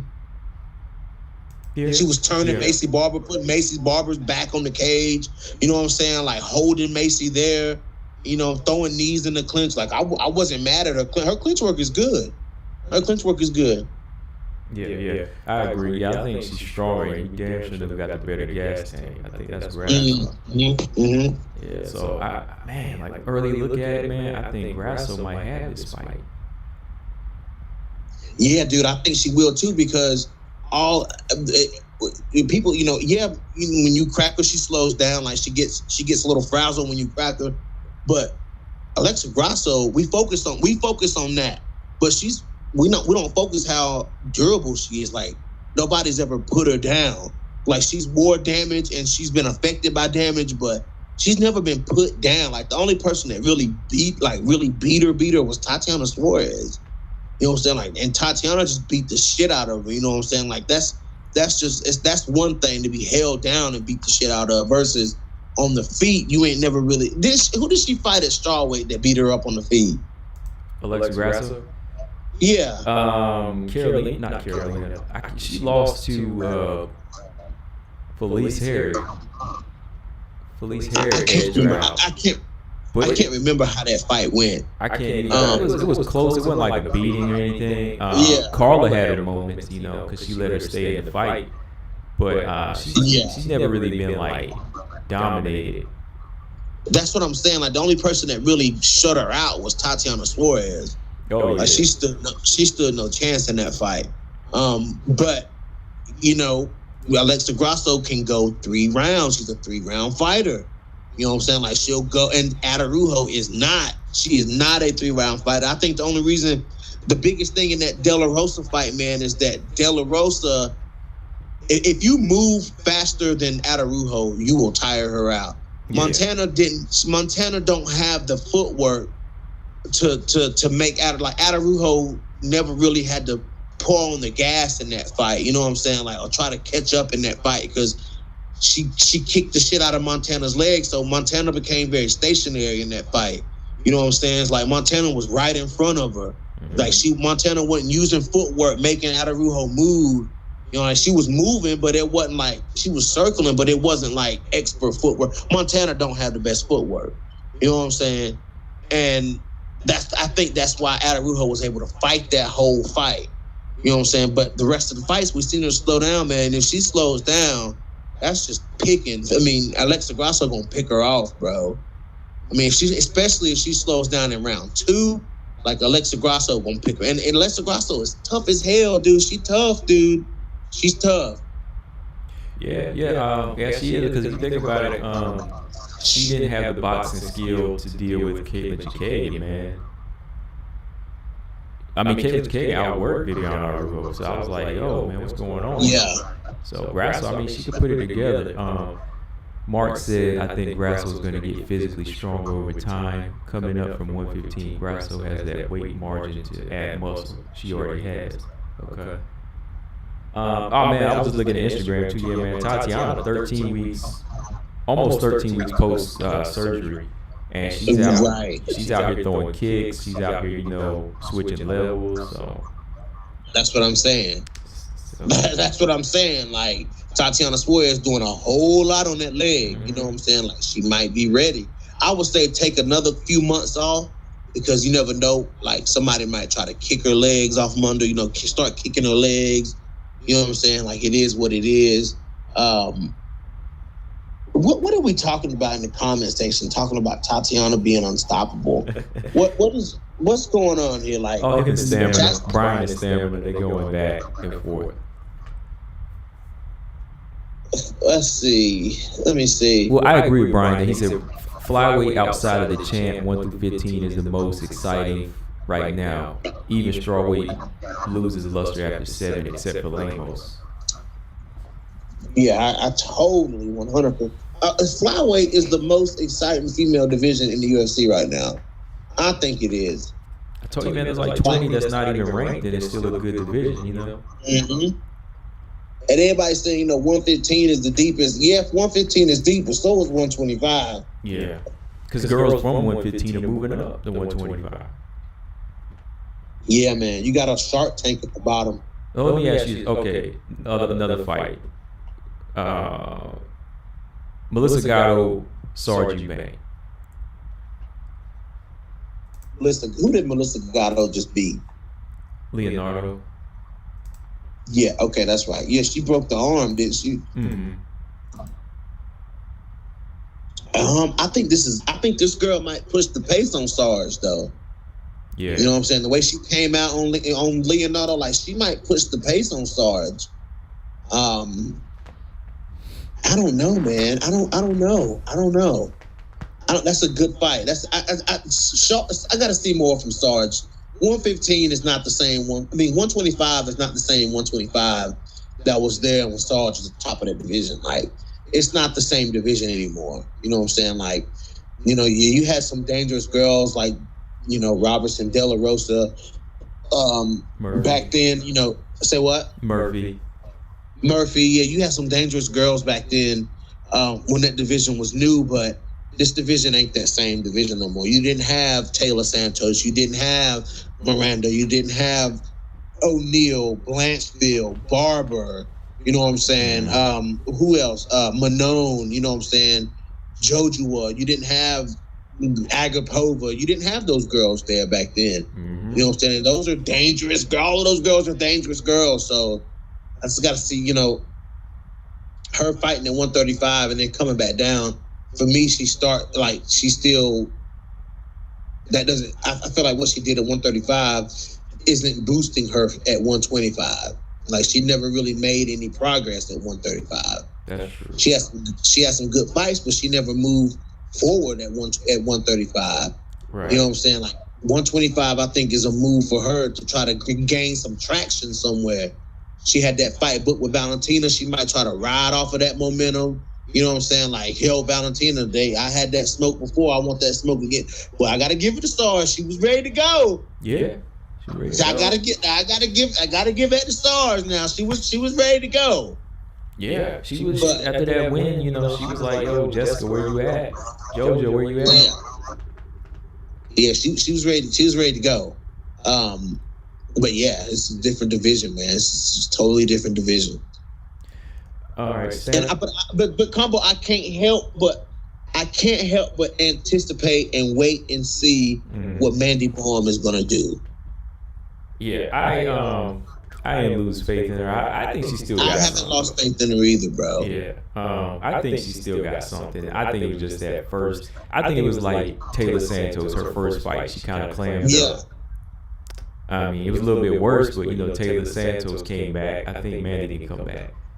I want to see what Mandy Baum does in the UFC at 125. I just got to see it, bro. I got to see what she does, man, you know. Like, I just got to see it. Well, they just signed this young lady named Karine Silva that looks like a beast. They might make her fight Mandy Baum. The girl from the Contender Series?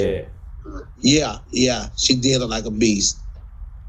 I mean, I would like to see her versus Mandy Baum. Like, I think Mandy got more. Like, Mandy's striking is better than what we saw.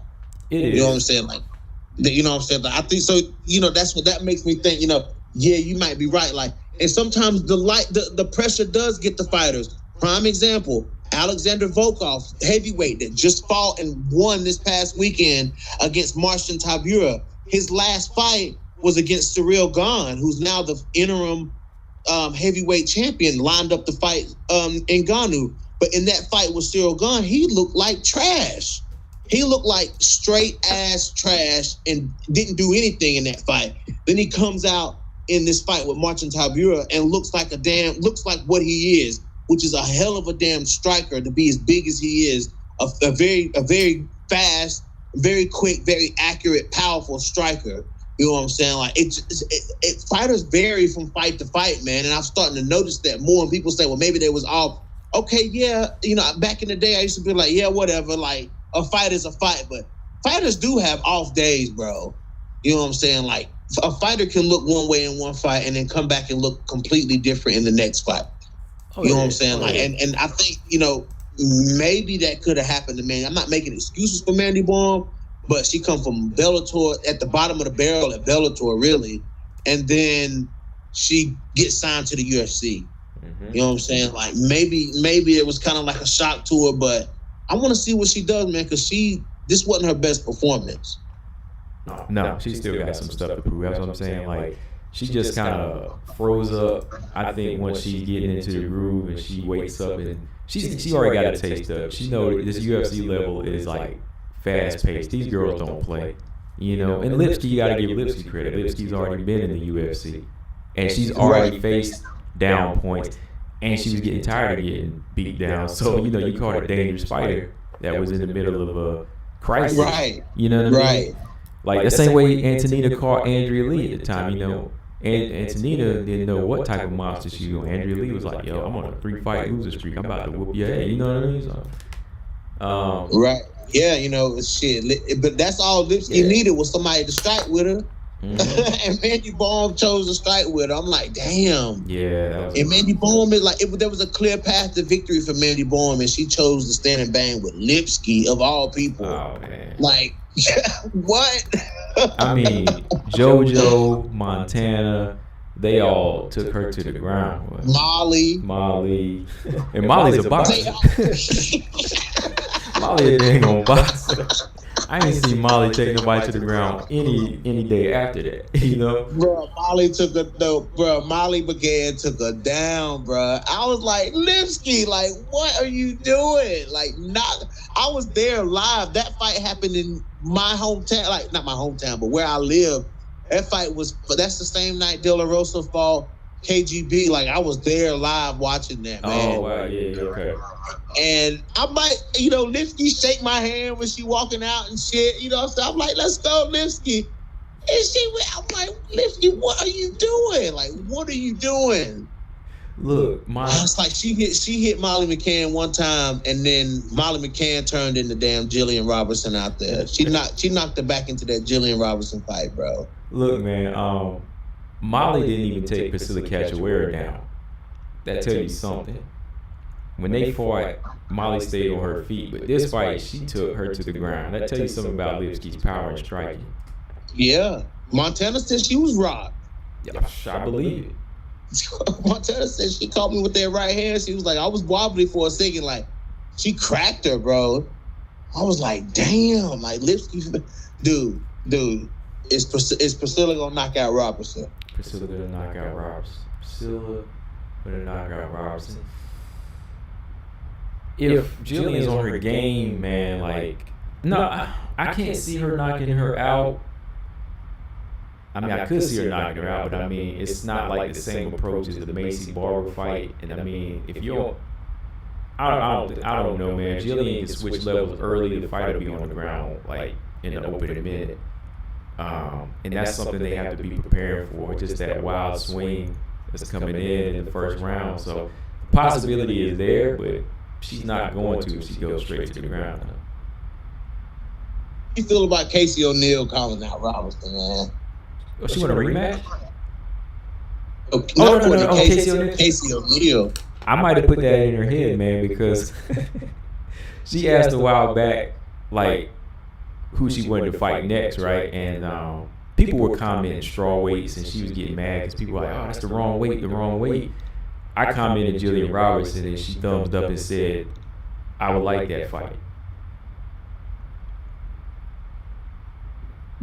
See, Combo, you the one out here being reckless and shit, kind of trying to comment some bullshit about trying to throw Jillian Robertson's name in the fire like that.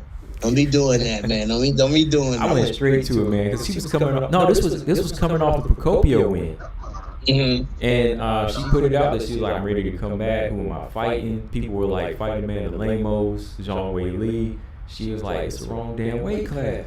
So then I was like, I hit her up. I messaged her. I said, yo, why don't you fight Jillian Robertson? It was like, that sounds like a fight.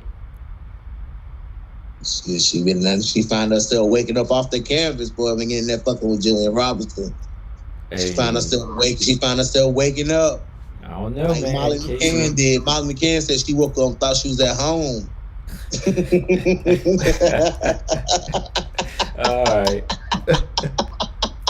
Look, we'll see, man. Casey's on a reign right now. She's on a mission. Stamina says Adarujo was an 8-minute wonder. Grasso should be fine. Yeah, I think so. I mean, I ain't my pick yet, but we'll see. Stamina said Gatto versus Eubank is a proving ground for Sarge, so we can see if she can make weight and add some wins to her record.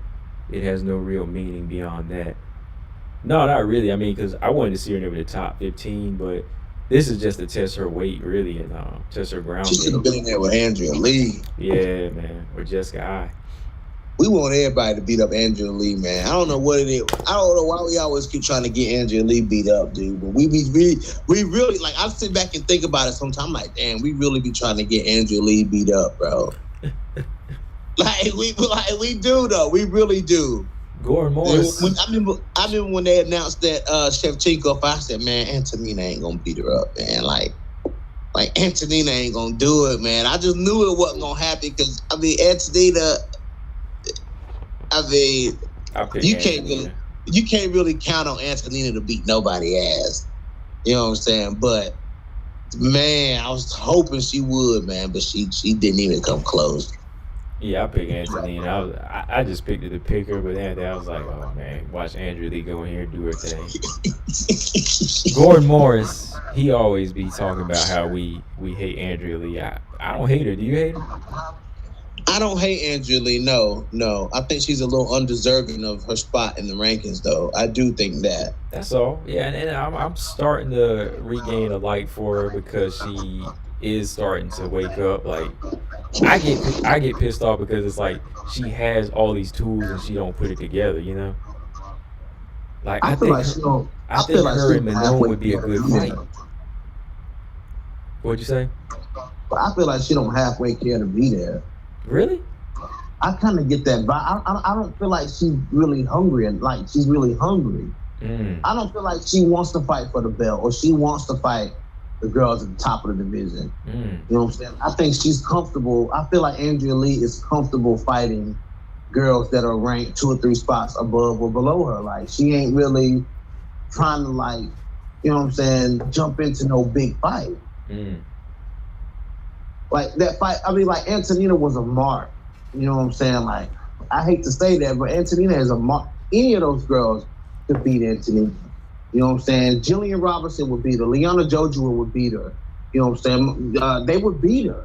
You know what I'm saying? Like, they would take her down and beat her. You know what I'm saying? And Andrea Lee knew how to, I mean, you know, she's crafty enough to say, it's like she's more experienced, but she's only fighting at her where she feels comfortable. She's not taking it to the next level.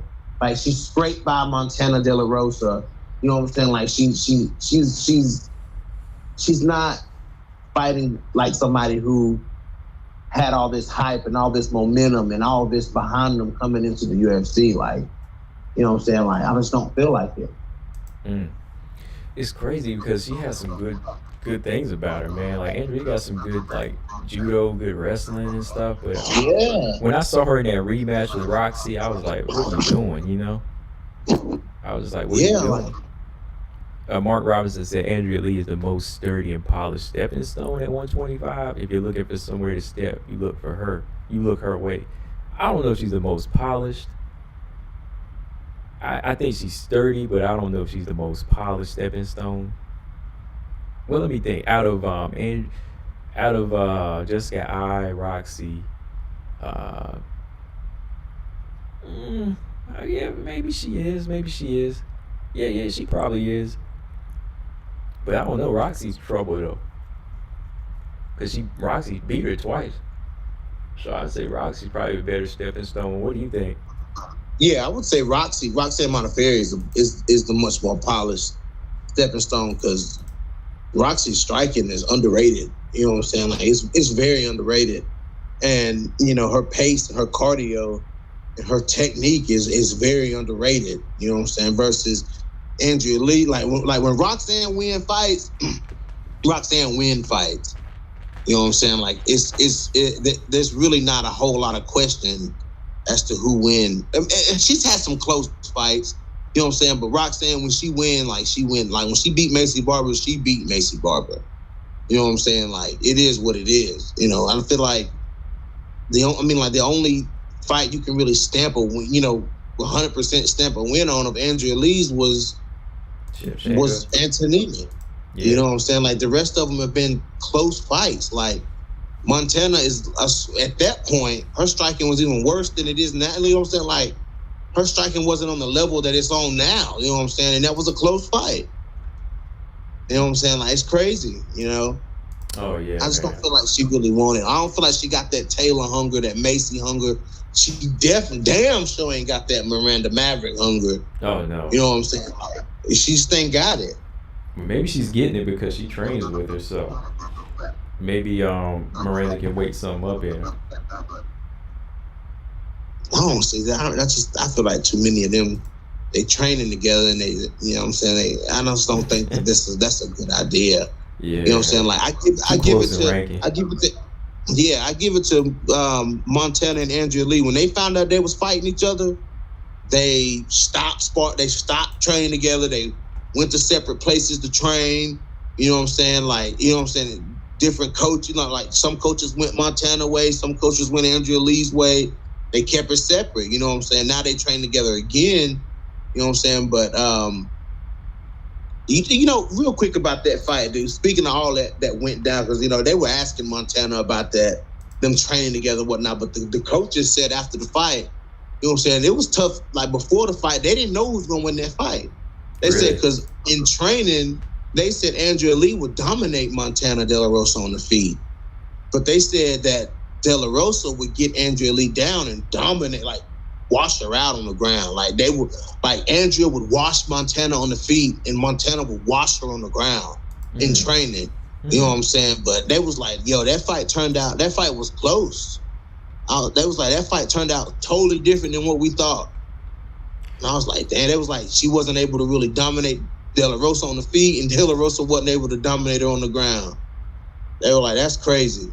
Yeah, that's the thing. Like, Andrea has a lot of tools. Like, let's put it this way. Manon and Andrea Lee both have a lot of tools, but the difference is Manon is very dominant with hers. You know, she'll put it on you, man. She really will try to take your head off in there. Versus, like, Andrea Lee, she's got tools, but I don't see her in there with that kill switch. Right. She don't use it, man. Like, it was like she was more ferocious in Invicta than she is now.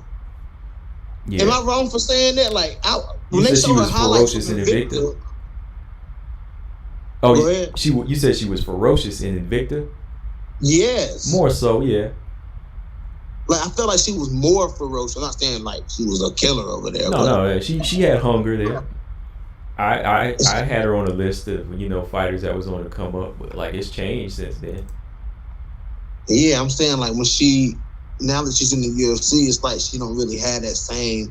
It's like now that she got to the UFC, I feel like Andrea Lee comfortable, man. I just feel like she comfortable, man. Like she ain't got that fire behind her. Like she ain't really got a flame lit behind her because she's like, damn, I can lose so many. You know, it is kind of like because of the ranking situation. Like, you know what I'm saying? Like she lost all those fights in a row, and then like she held her spot in the ranking. Man, I'm like, what? Yeah. You know what I'm saying? So you know that sends kind of a bad message. You know what I'm saying? Like, oh, I can lose fights and I'll be alright. You know what I'm saying? Like, I can do what I do. You know what I'm saying? Like, I don't know, man. That's just how I feel about it. Like, I don't know. I just don't feel it from her. Like, when I see her, I just feel like she's just there. She's not memorable. Her performances are not. Like, think about it. Like, we talk about all these flyweights, bro. How many times do we bring up Andrea Lee, bro? Oh man, I try to bring her up because I want to see Manon fight her. Yeah, like that's the only time we talk about it is when we want to see one of our girls take her out. Like, you talk about wanting to see Manon fight her, I talk about wanting to see Robertson fight her. You know what I'm saying? Like, we try to get her out of there, bro. Brian Williams said, "Why y'all want to see her get beat up?" I ain't saying we give her get beat up. Hey, it's all in what you want to take out of it. I mean, let's see. Okay, who else? Got to get your opinion on Agapova Marina Moreau if that happens. Are they trying to make that happen? Trying to make it happen, yeah. Yeah, dude. I can't put no eggs in the basket of a fight with Marina Moreau at this point, bro. You know, I really just can't. I just can't see myself getting invested in a fight that 9 times out of 10 won't happen. Right. You know what I'm saying? Like, I would be very surprised if I seen Marina Moreau step into the cage. at this point. And I was starting to get like that about Taylor, but Taylor said, "Shit, I'm gonna get to a fight." You know what I'm saying? And Taylor got to them fights. You know what I'm saying? She started fighting and shit. But Marina Moroz, nah, man. I got Agapa for beating her ass. I mean, she doing a lot of stuff on her IG, but not much like training for fighting. That's why I'm wondering what's going on with her. Yeah, I don't know, dude. I don't know what's up with Marina Moroz. But I just don't want. I mean, I just can't really invest in one of her fights, bro, because you just never know how it's gonna go with her, bro. You never know if she'll make it to the fight. Right. What about Macy Barber and Erin Blanchfield? I want to see if Erin Blanchfield can go to that space where Macy Barber goes. You know what I'm saying? Like, will Macy Barber, let me put it like this. If Erin Blanchfield, how she deals with going to that place that Macy Barber can potentially go, as far as in a dark place, man, where it's just fists flying, you know what I'm saying? Like, what is she going to do? You know what I'm saying? Like, she going to try to take Macy down. Like, I can see Erin Blanchfield taking Macy down, putting Macy on her back, you know what I'm saying, and seeing Macy stay there for a whole round. But as far as on the feet, man, I wonder if she is going to engage Macy on the feet.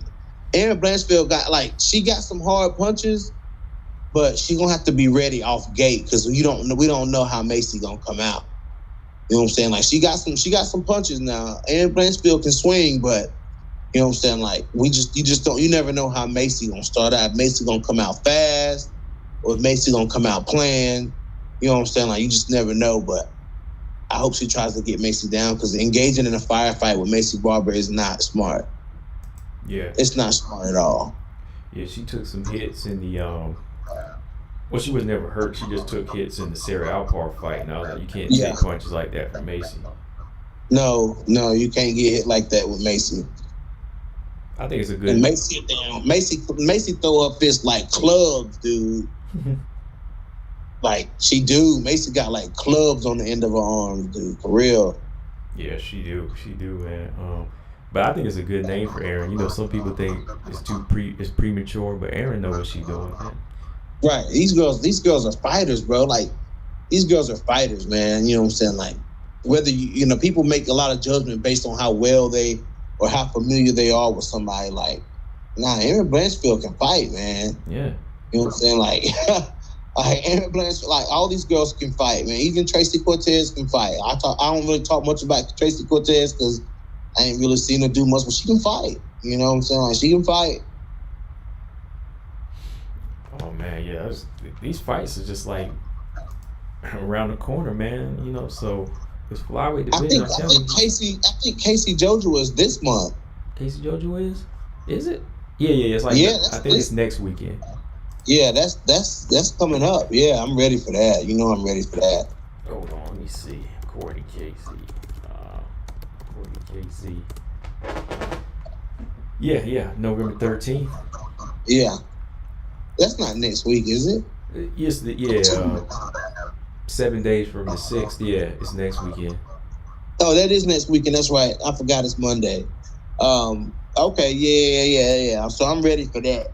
I'm ready for JoJo to get back in the win column. She got to, man, because she got to keep up. She got to keep up with the rest of these Georgians, man. Like, she's the only Georgian female here. Like, she got to keep up with the rest of them. Yeah, and you know who else is on that card, right? Who else is on that card? Felicia Spencer and Leah Letson. Oh, that's right. Yep, that's right. Yep, Letson Spencer.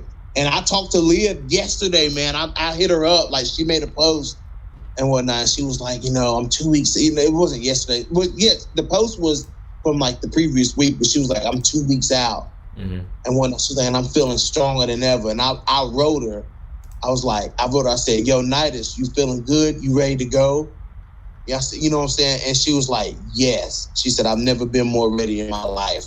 I said, facts. She's like, you'll see. I don't think so. She said, you'll see. I'm like, oh boy. Oh man. Oh, yeah, we got a hungry featherweight. Yeah, she I'm looks like, great okay. too, man. Her body and everything, she looks great now. Dude, do you see that? Do you see the transformation of her body, bro? Yeah. Like Leah Letson is looking shredded. And I did ask her about her weight and whatnot. She was like, I'm not even gonna cut any weight until like the night before fight night. I said, she's like, I'm walking at 149. I said, really? Wow. She was like, she said, I used to walk at 163. She used to walk at 163, man. Leah said, she walking 149. Damn, that's crazy. I said, she said, I'm just lean. I said, yeah. But that's what happened when you get and you got to credit the UFC PI, man, because the PI is what brought her back, man. After she found out what was actually wrong with her, man, the PI brought her back, bro. The UFC PI did that shit, man. So, I mean, people diss the PI, but they help a lot. You know what I'm saying? Leah Letson said she can give most of her credit to the UFC PI, man. They used her as like a guinea pig, you know what I'm saying? Oh, wow. And she talked about all the, different samples of this and all the different things they did and monitored her body and got her, showed, this is what you got to do. This is how you got to do this to keep your weight at a certain level and still be healthy. Mm-hmm. You know what I'm saying? She said she walking at 149. Man. I said, wow. Yeah, she looks like, totally different than she did on the Tough House, And, yeah, like she's carrying a lot of weight at Tough. Yeah. But she said, I feel good. She said, I don't want to cut weight. She was like, she don't want to fight at 135. Like, that's just something that's just not possible for Leah Letson, man. Like the whole weight cutting thing, cutting 8, 9, 10, 11, 12 pounds. Like, that's just not, some of these women ain't made for it, bro. Mm-hmm. Some of these people, period, ain't made for it. No, they're not. You know what I'm saying? Leah said she gonna sweat off. Her goal is to sweat off 4 pounds, and that's it, and be ready to fight. I said, you can do that in 2 days. She was like, that's just diet and exercise for 2 days. Yeah, you sweat that out. Oh, yeah, she's got that, man. She's right. She's going to be looking healthier than Felicia when she get on the scale then. Right. I'm ready. This is going to be a good fight. That's a good fight. Like, if I hate to say it, but I won't Letson to get the dub here because she needs it more than I mean, Felicia Spencer needs it too, man. Mm-hmm. You know what I'm saying? I hate to go against Spencer. I love Felicia Spencer, but Felicia Spencer came into the UFC in a part where Leah Letson was gone. Yeah. On that stretch where Letson was gone, like we were all looking forward to Leah Letson. You know what I'm saying? Seeing, especially coming off the Tough House, losing on Tough and getting that win over Stoliarenko. Like, we see what after that fight with Stoliarenko, we really seen what kind of fighter Julia Stoliarenko is. You know what I'm saying? Like, she's a nasty fighter. You know what I'm saying? A dangerous fighter that can lure you into a brawl. That's where she shines. You know what I'm saying? And Leah Letson was able to neutralize all of that. You know what I'm saying? I think she did a good job in that fight. I want to see where she goes, man. I want to see how far Letson can go. Yeah, I want to see more. I want to see more sides of Letson. Yeah, I definitely want to see. I got to ride with Letson because I was riding with her first, so right. Definitely got to see her do her thing, man. And her story is good too. Yeah. All right, so that fight is up there. I think if she beats Spencer, they'll probably give her like Dos Santos or something. Think so, or Dumont? I think they'll ease her. I don't think they'll give her Norma Dumont. I think Norma Dumont is looking for that Holly fight. Mm-hmm. You know what I'm saying? I think that Letson will probably face Daryl Dos Santos. You know what I'm saying? Or somebody else they find to come to the UFC and fight. You know what I'm saying? Like, you never know. Yeah. All right, so that fight is up there with Courtney and Leanna, and then Andrea Lee and Cynthia Calvillo is up here. Oh yeah. Let me see. Early look, man. I don't know, man. Andrea Lee might have that one, man. I don't know. What do you think? Is Andrea Lee fight next week? No, not. Yeah, the 13th. She's on the card with Spencer Letson. Who's she fighting again? Calvillo, that's right. Andrea Lee versus Cynthia Calvillo. Calvillo's ranking is so high, but at the same time, I don't know if she's fought somebody like Lee before on the resume. I think, dude, I'm gonna have to go Cynthia Calvillo on that fight. Mm-hmm. I don't think Cynthia really has to worry about, because she, Andrade's power is just a different thing. You know what I'm saying? And she said she never felt anything like that before. You know what I'm saying? Like, and when a fighter says that when they experience, when their first time experiencing something is inside the UFC octagon, that's and you can see it. Like, she froze Cynthia up like I ain't never seen Cynthia freeze. You know what I'm saying? Like, but she ain't really got to worry about that from Andrea Lee. I think the biggest threat that from Andrea Lee is on the ground, and Cynthia Calvillo can hold her own on the ground.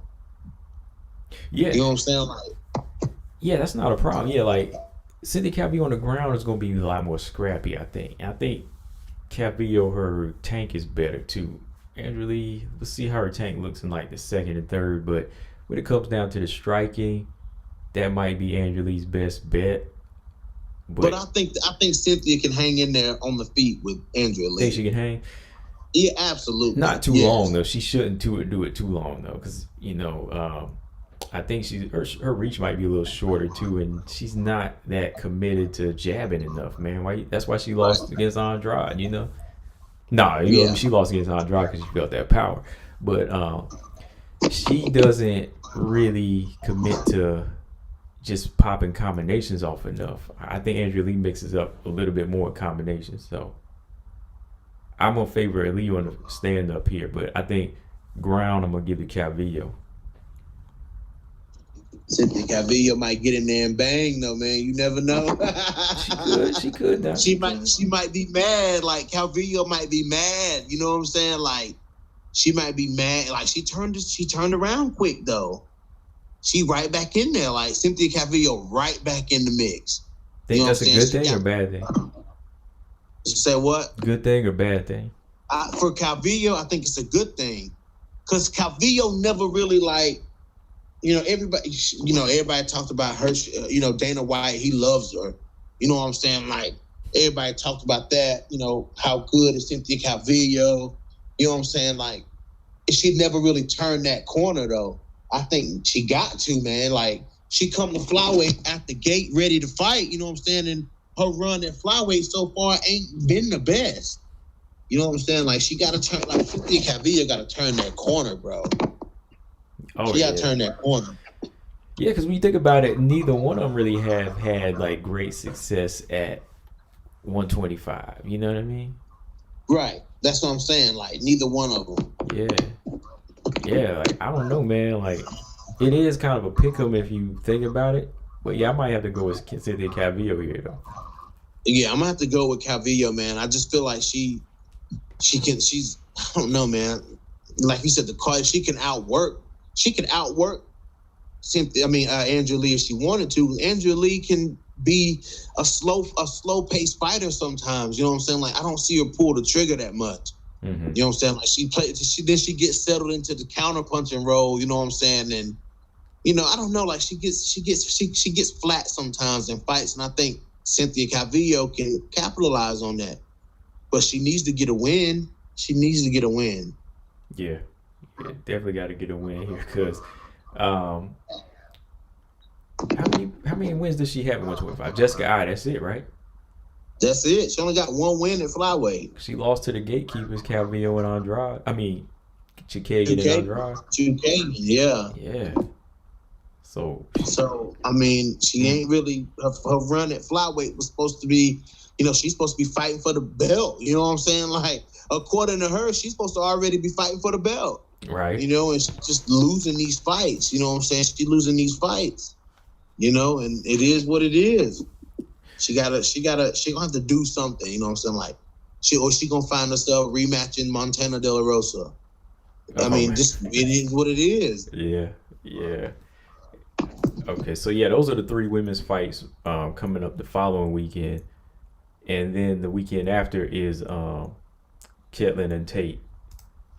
Let's go. Okay, Kellen and Tate. Okay. Let's go. That's being slept on combo. You know it is. Well, I'm getting ready to rev that up. Oh yeah, you got. You I know know you got to rev that up. I mean, I'm getting ready to put the gas on that. You know what I'm saying? I'm about to put the gas. That's a good fight though. That's a good test. That's the perfect fight for Miesha Tate. It is. You know what I'm saying? That's the perfect fight for her after that Marion Renault win. Like, okay, Miesha, you done got your feet wet.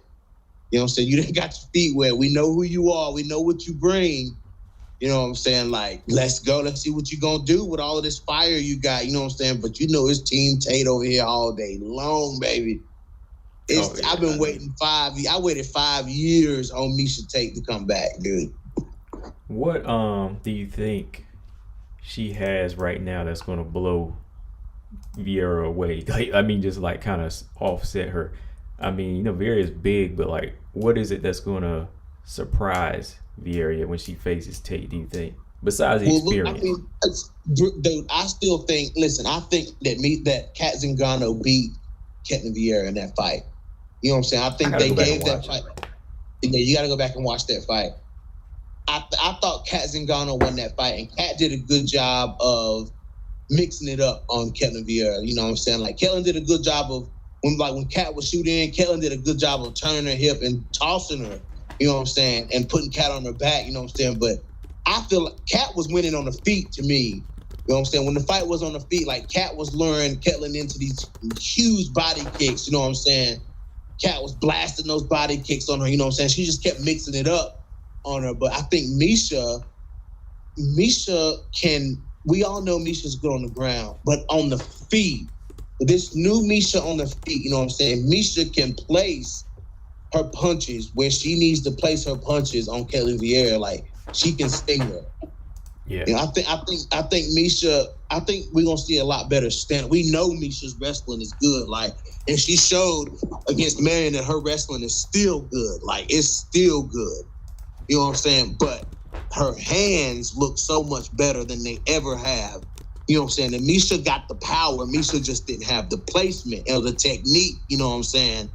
But Miesha can touch some chins out here. I think Miesha will have a lot more success. Miesha has to be a threat she has to show her threat on her hands, man. Like, we know she can take you down. We know she can dominate you. We know her top pressure is some of the best top pressure in women's MMA. You know what I'm saying? And we know that, but Miesha she has to be a threat on the feet too. You know what I'm saying? I think she has to establish that she's a threat on the feet too. I think she's faster than Ketlen Vieira, so it shouldn't be a problem. I think she's faster, definitely. I think her in and out style that she's been working on, I think it's going to be a problem for Ketlen Vieira. Like, if Ketlen Vieira doesn't have that target that's standing in front of her, like Sarge was there, right? And your hands are just a little bit better, she's going to have an issue. Like, if she can't get her hands on her to really wrestle, it's going to be an issue with it. I think the wrestling is going to be a problem for her. Like, experience is going to be a big part for Tate, and she's been looking jacked right now too, man. Like Miesha? Her diet and whatever she's been doing, she's looking better this time around physically to me. Yeah, Miesha looking like a damn beast. Mm-hmm. You know what I'm saying? So, like, I mean, this dude, we seeing Tate 2.0 for real, bro. Like, I mean, I don't know, man. Like, Ketlen gonna have to go in here and hurt Miesha, target that nose. You know what I'm saying? Like, like, that's the big, Miesha's one of those big nose fighters. You know what I'm saying? Like, target the nose, slow Miesha down early. You know what I'm saying? Like, but, this Miesha's been known for that tenacity and be able to fight through damage. You know what I'm saying? Like, she's just gonna have to do something. She have to throw Miesha off. Like, cause if she Marion let Miesha settle into whatever she wanted to do, like, you know what I'm saying? Like, she let her settle in. If Ketlen Vieira gonna have to take Miesha off guard or something, because Tate coming in like a damn freight train. You know what I'm saying? And I think Miesha throw them hands right. Like, Miesha got good hands. You know what I'm saying? Like, if Miesha can throw those hands right, she can touch the chin of Ketlen Vieira. Like, how crazy would it be to see Miesha drop Ketlen? Like, I could see that happening, bro. Like, I could see Miesha dropping her straight up. I'm not even, like, I'm just gonna put it out there. I can see Miesha dropping Vieira. I can see her outworking her on the ground. I don't know if she has that accuracy to drop her, because she's such a big girl. You gotta really have the power, like Irene Aldana had, and the accuracy. Maybe she could. I think she could just out wrestle and get some big takedowns on her, in my opinion. Um, Yeah. Brian Williams said, "Did Cynthia have a win at 125?" Yeah, just Jessica High. That's it. Yeah, make sure y'all subscribe. No Filter MMA. You got like 20 people up in here again, B. Appreciate it, bro. Thank you, man. People just keep coming in, so I just pin you because got some more people. I was about to get off, but I said, shoot, I think we entertaining right now. So Right. Bluebird said Misha isn't as good at wrestling as Esparza, and her submissions aren't as good as Dern, but she's the best combination of both. Her takedown level changes are good, and her hands are better. Yeah. I think her ability to mix up is better than Dern's. Yeah, for sure. He said Vieira's hands are so heavy and her body is built like a sturdy tree. When I think about Vieira versus Aldana, I'm not sure if Misha could handle that level of smoke. Maybe Misha 2.0 can, though. That's what I'm talking about, Mark. That's what I'm talking about. That's what Misha 2.0 can, though. Dude, I'm ready. Dude, if Misha can somehow get her way back to that Nunes fight, bro. Mm-hmm. Bruh, I think Misha would be the best test for her so far. Like, even more than Pena. Oh, I forgot about Pena. Damn, how the fuck I forget about Juliana Pena? Right. Oh, shit. Because I think about that Pena. Now. I said Pena might be more of a test and take, in my opinion. Now. Pena is. Listen, dude. I love my guys over at Bloody Canvas. I do, man. And I will dig my feet. I will dig my claws into the ground, dude. I will dig my heels into the ground and stand firm on what I say. While they all giggling and laughing, I'm like, listen, y'all can laugh and do whatever the fuck you want to do. But just for you casuals, I call them casuals because they talk like casuals. If you can, listen, I talk women's MMA. I study women's MMA. I watch this stuff. We've been doing this.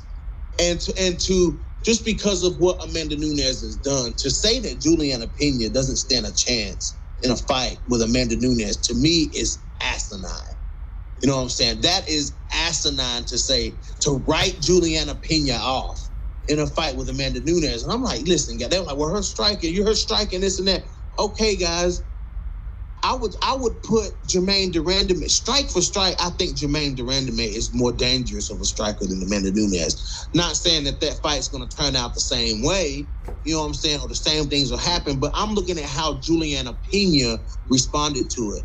You know what I'm saying? She got cracked, but her defense was good for the majority of those strikes. You know what I'm saying? And she was able to get past and land strikes of her own. You know what I'm saying? And I'm trying to explain to these dudes, listen, and they don't understand this because I don't know why they don't understand. Maybe it's because they don't really study women's MMA. They don't really look at women's MMA the way that we look at women's MMA. You know what I'm saying? But when these fighters, period, or when they're grapplers, dude, when grappling is what they do, they train to be aware of strikers.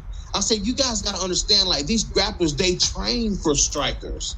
You know what I'm saying? Just like these, I said, now you may see some strikers that don't really train for grapplers, but grapplers train for strikers.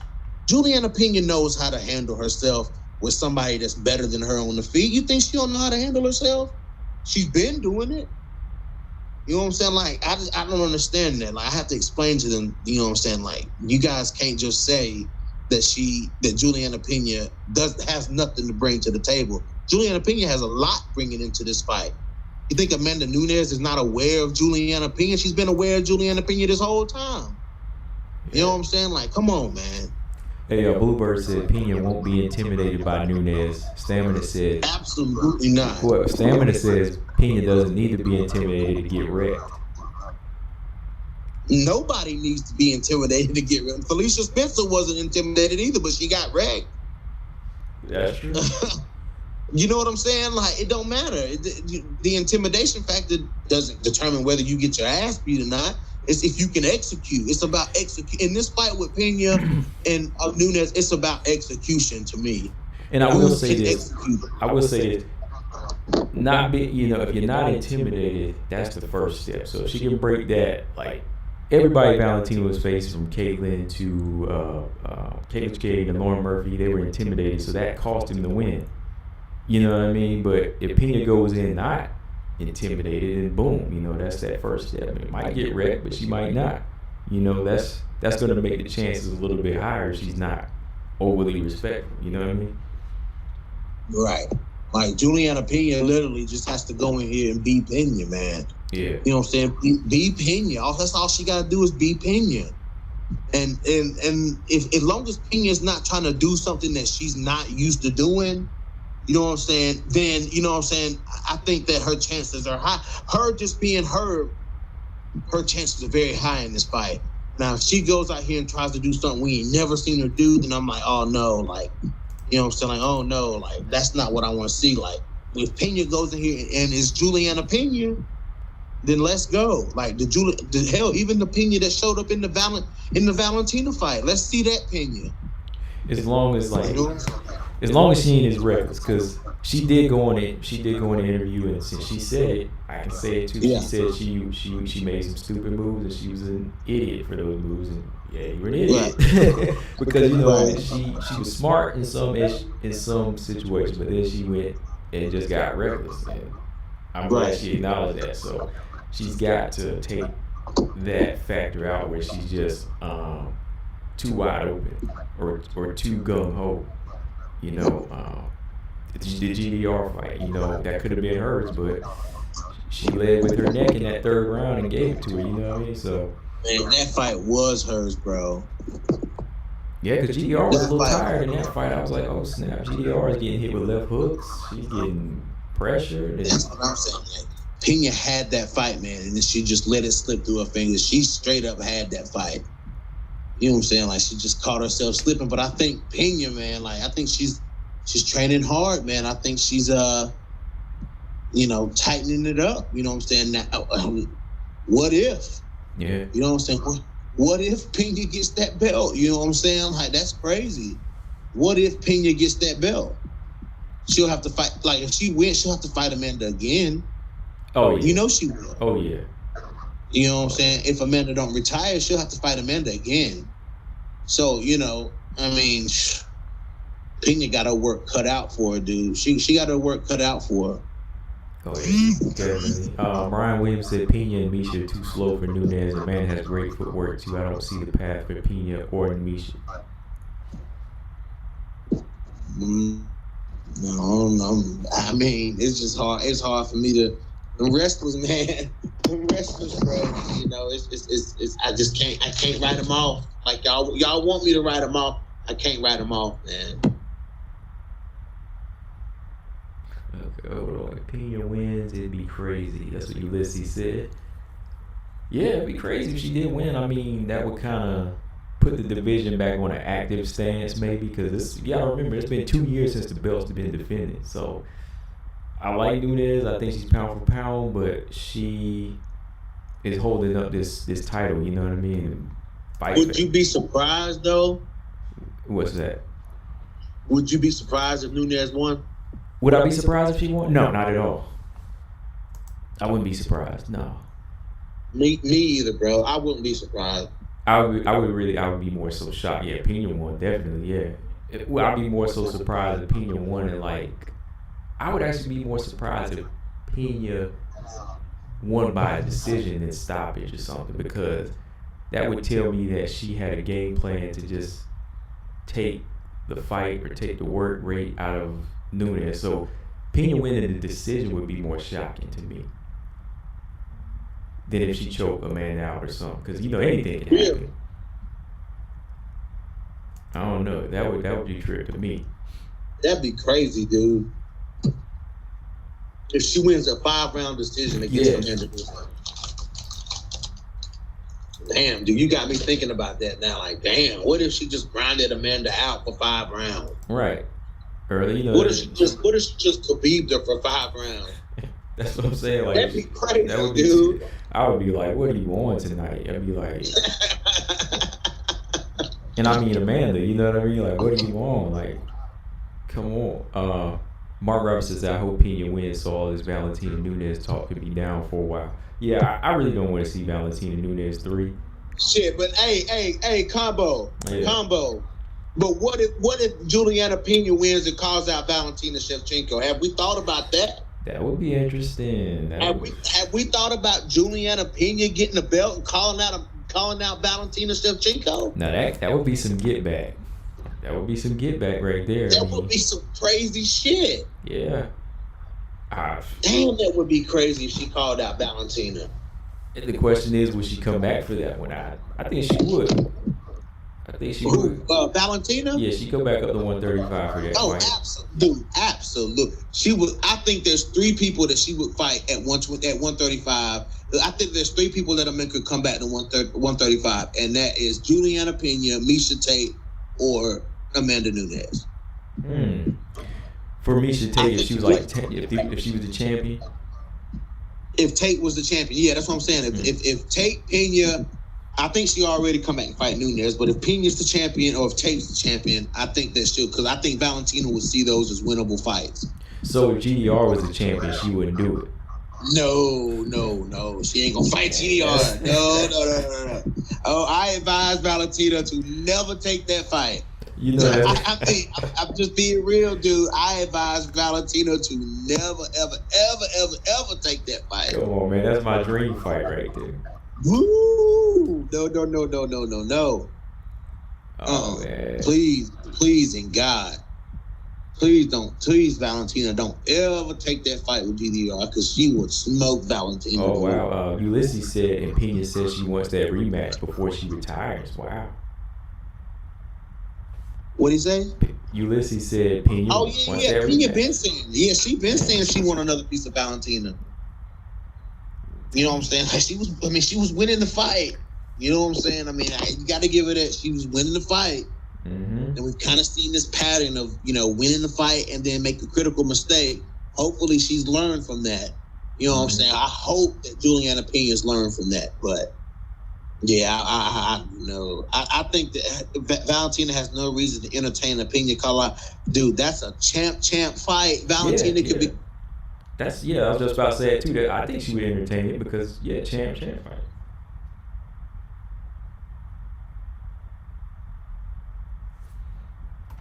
Hold on.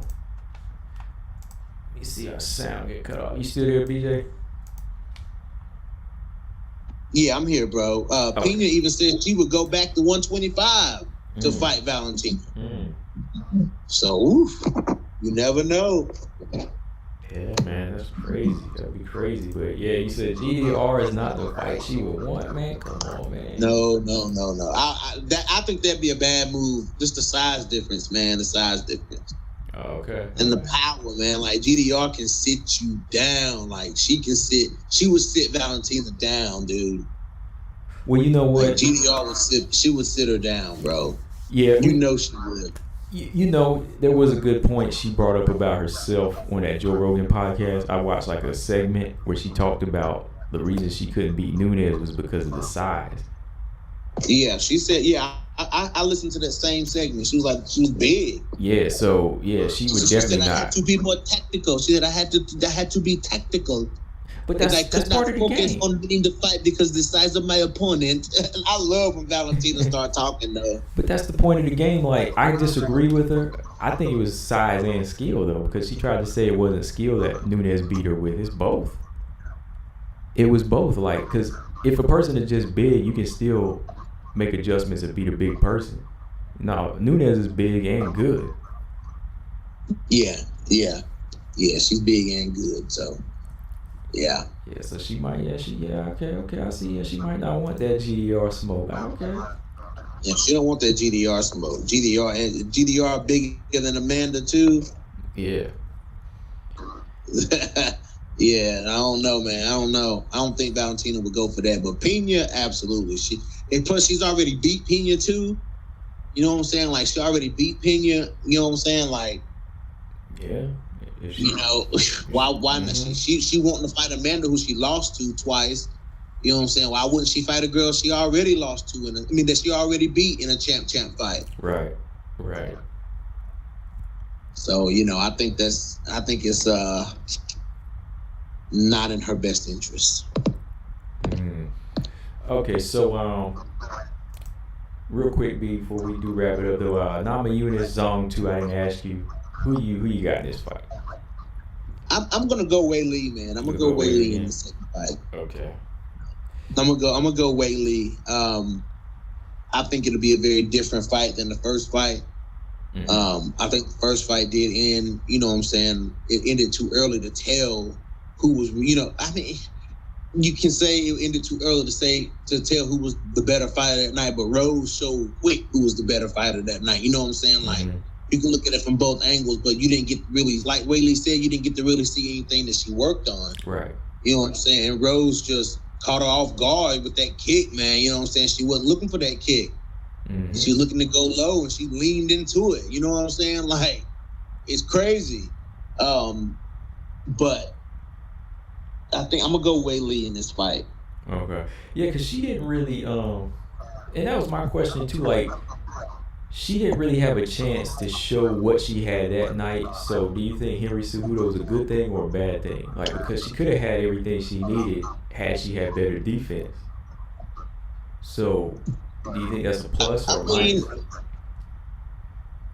Henry Cejudo is if he's helping her with defense, that's not a bad person to that's not a bad person to learn some defense from, because he had to learn it in that fight with Marlon Moraes, so he would have got knocked the fuck out. You know what I'm saying? Like, when he fought for that, when he fought for the 135 belt against Marlon Moraes, yeah. You know what I'm saying? Like, everybody was worried that Cejudo was gonna get knocked out. You know what I'm saying? Cejudo, he got hit, but he was the one, you know what I'm saying, slipping punches and landing the bombs. You know what I'm saying? Like, so maybe, you know what I'm saying, maybe Cejudo ain't the worst person to learn defense from. You know what I'm saying? And he is a world-class fighter, double champion. You know what I'm saying? So, I mean, he's got the accolades. He's got the accolades to teach a fighter. You know what I'm saying? Why not learn some new looks from Cejudo? I'm not mad at it. Yeah. I agree. You know, I agree with that part, because I think, you know, her going down to Arizona going to help her train around some Americans and just kind of loosen up. Yeah.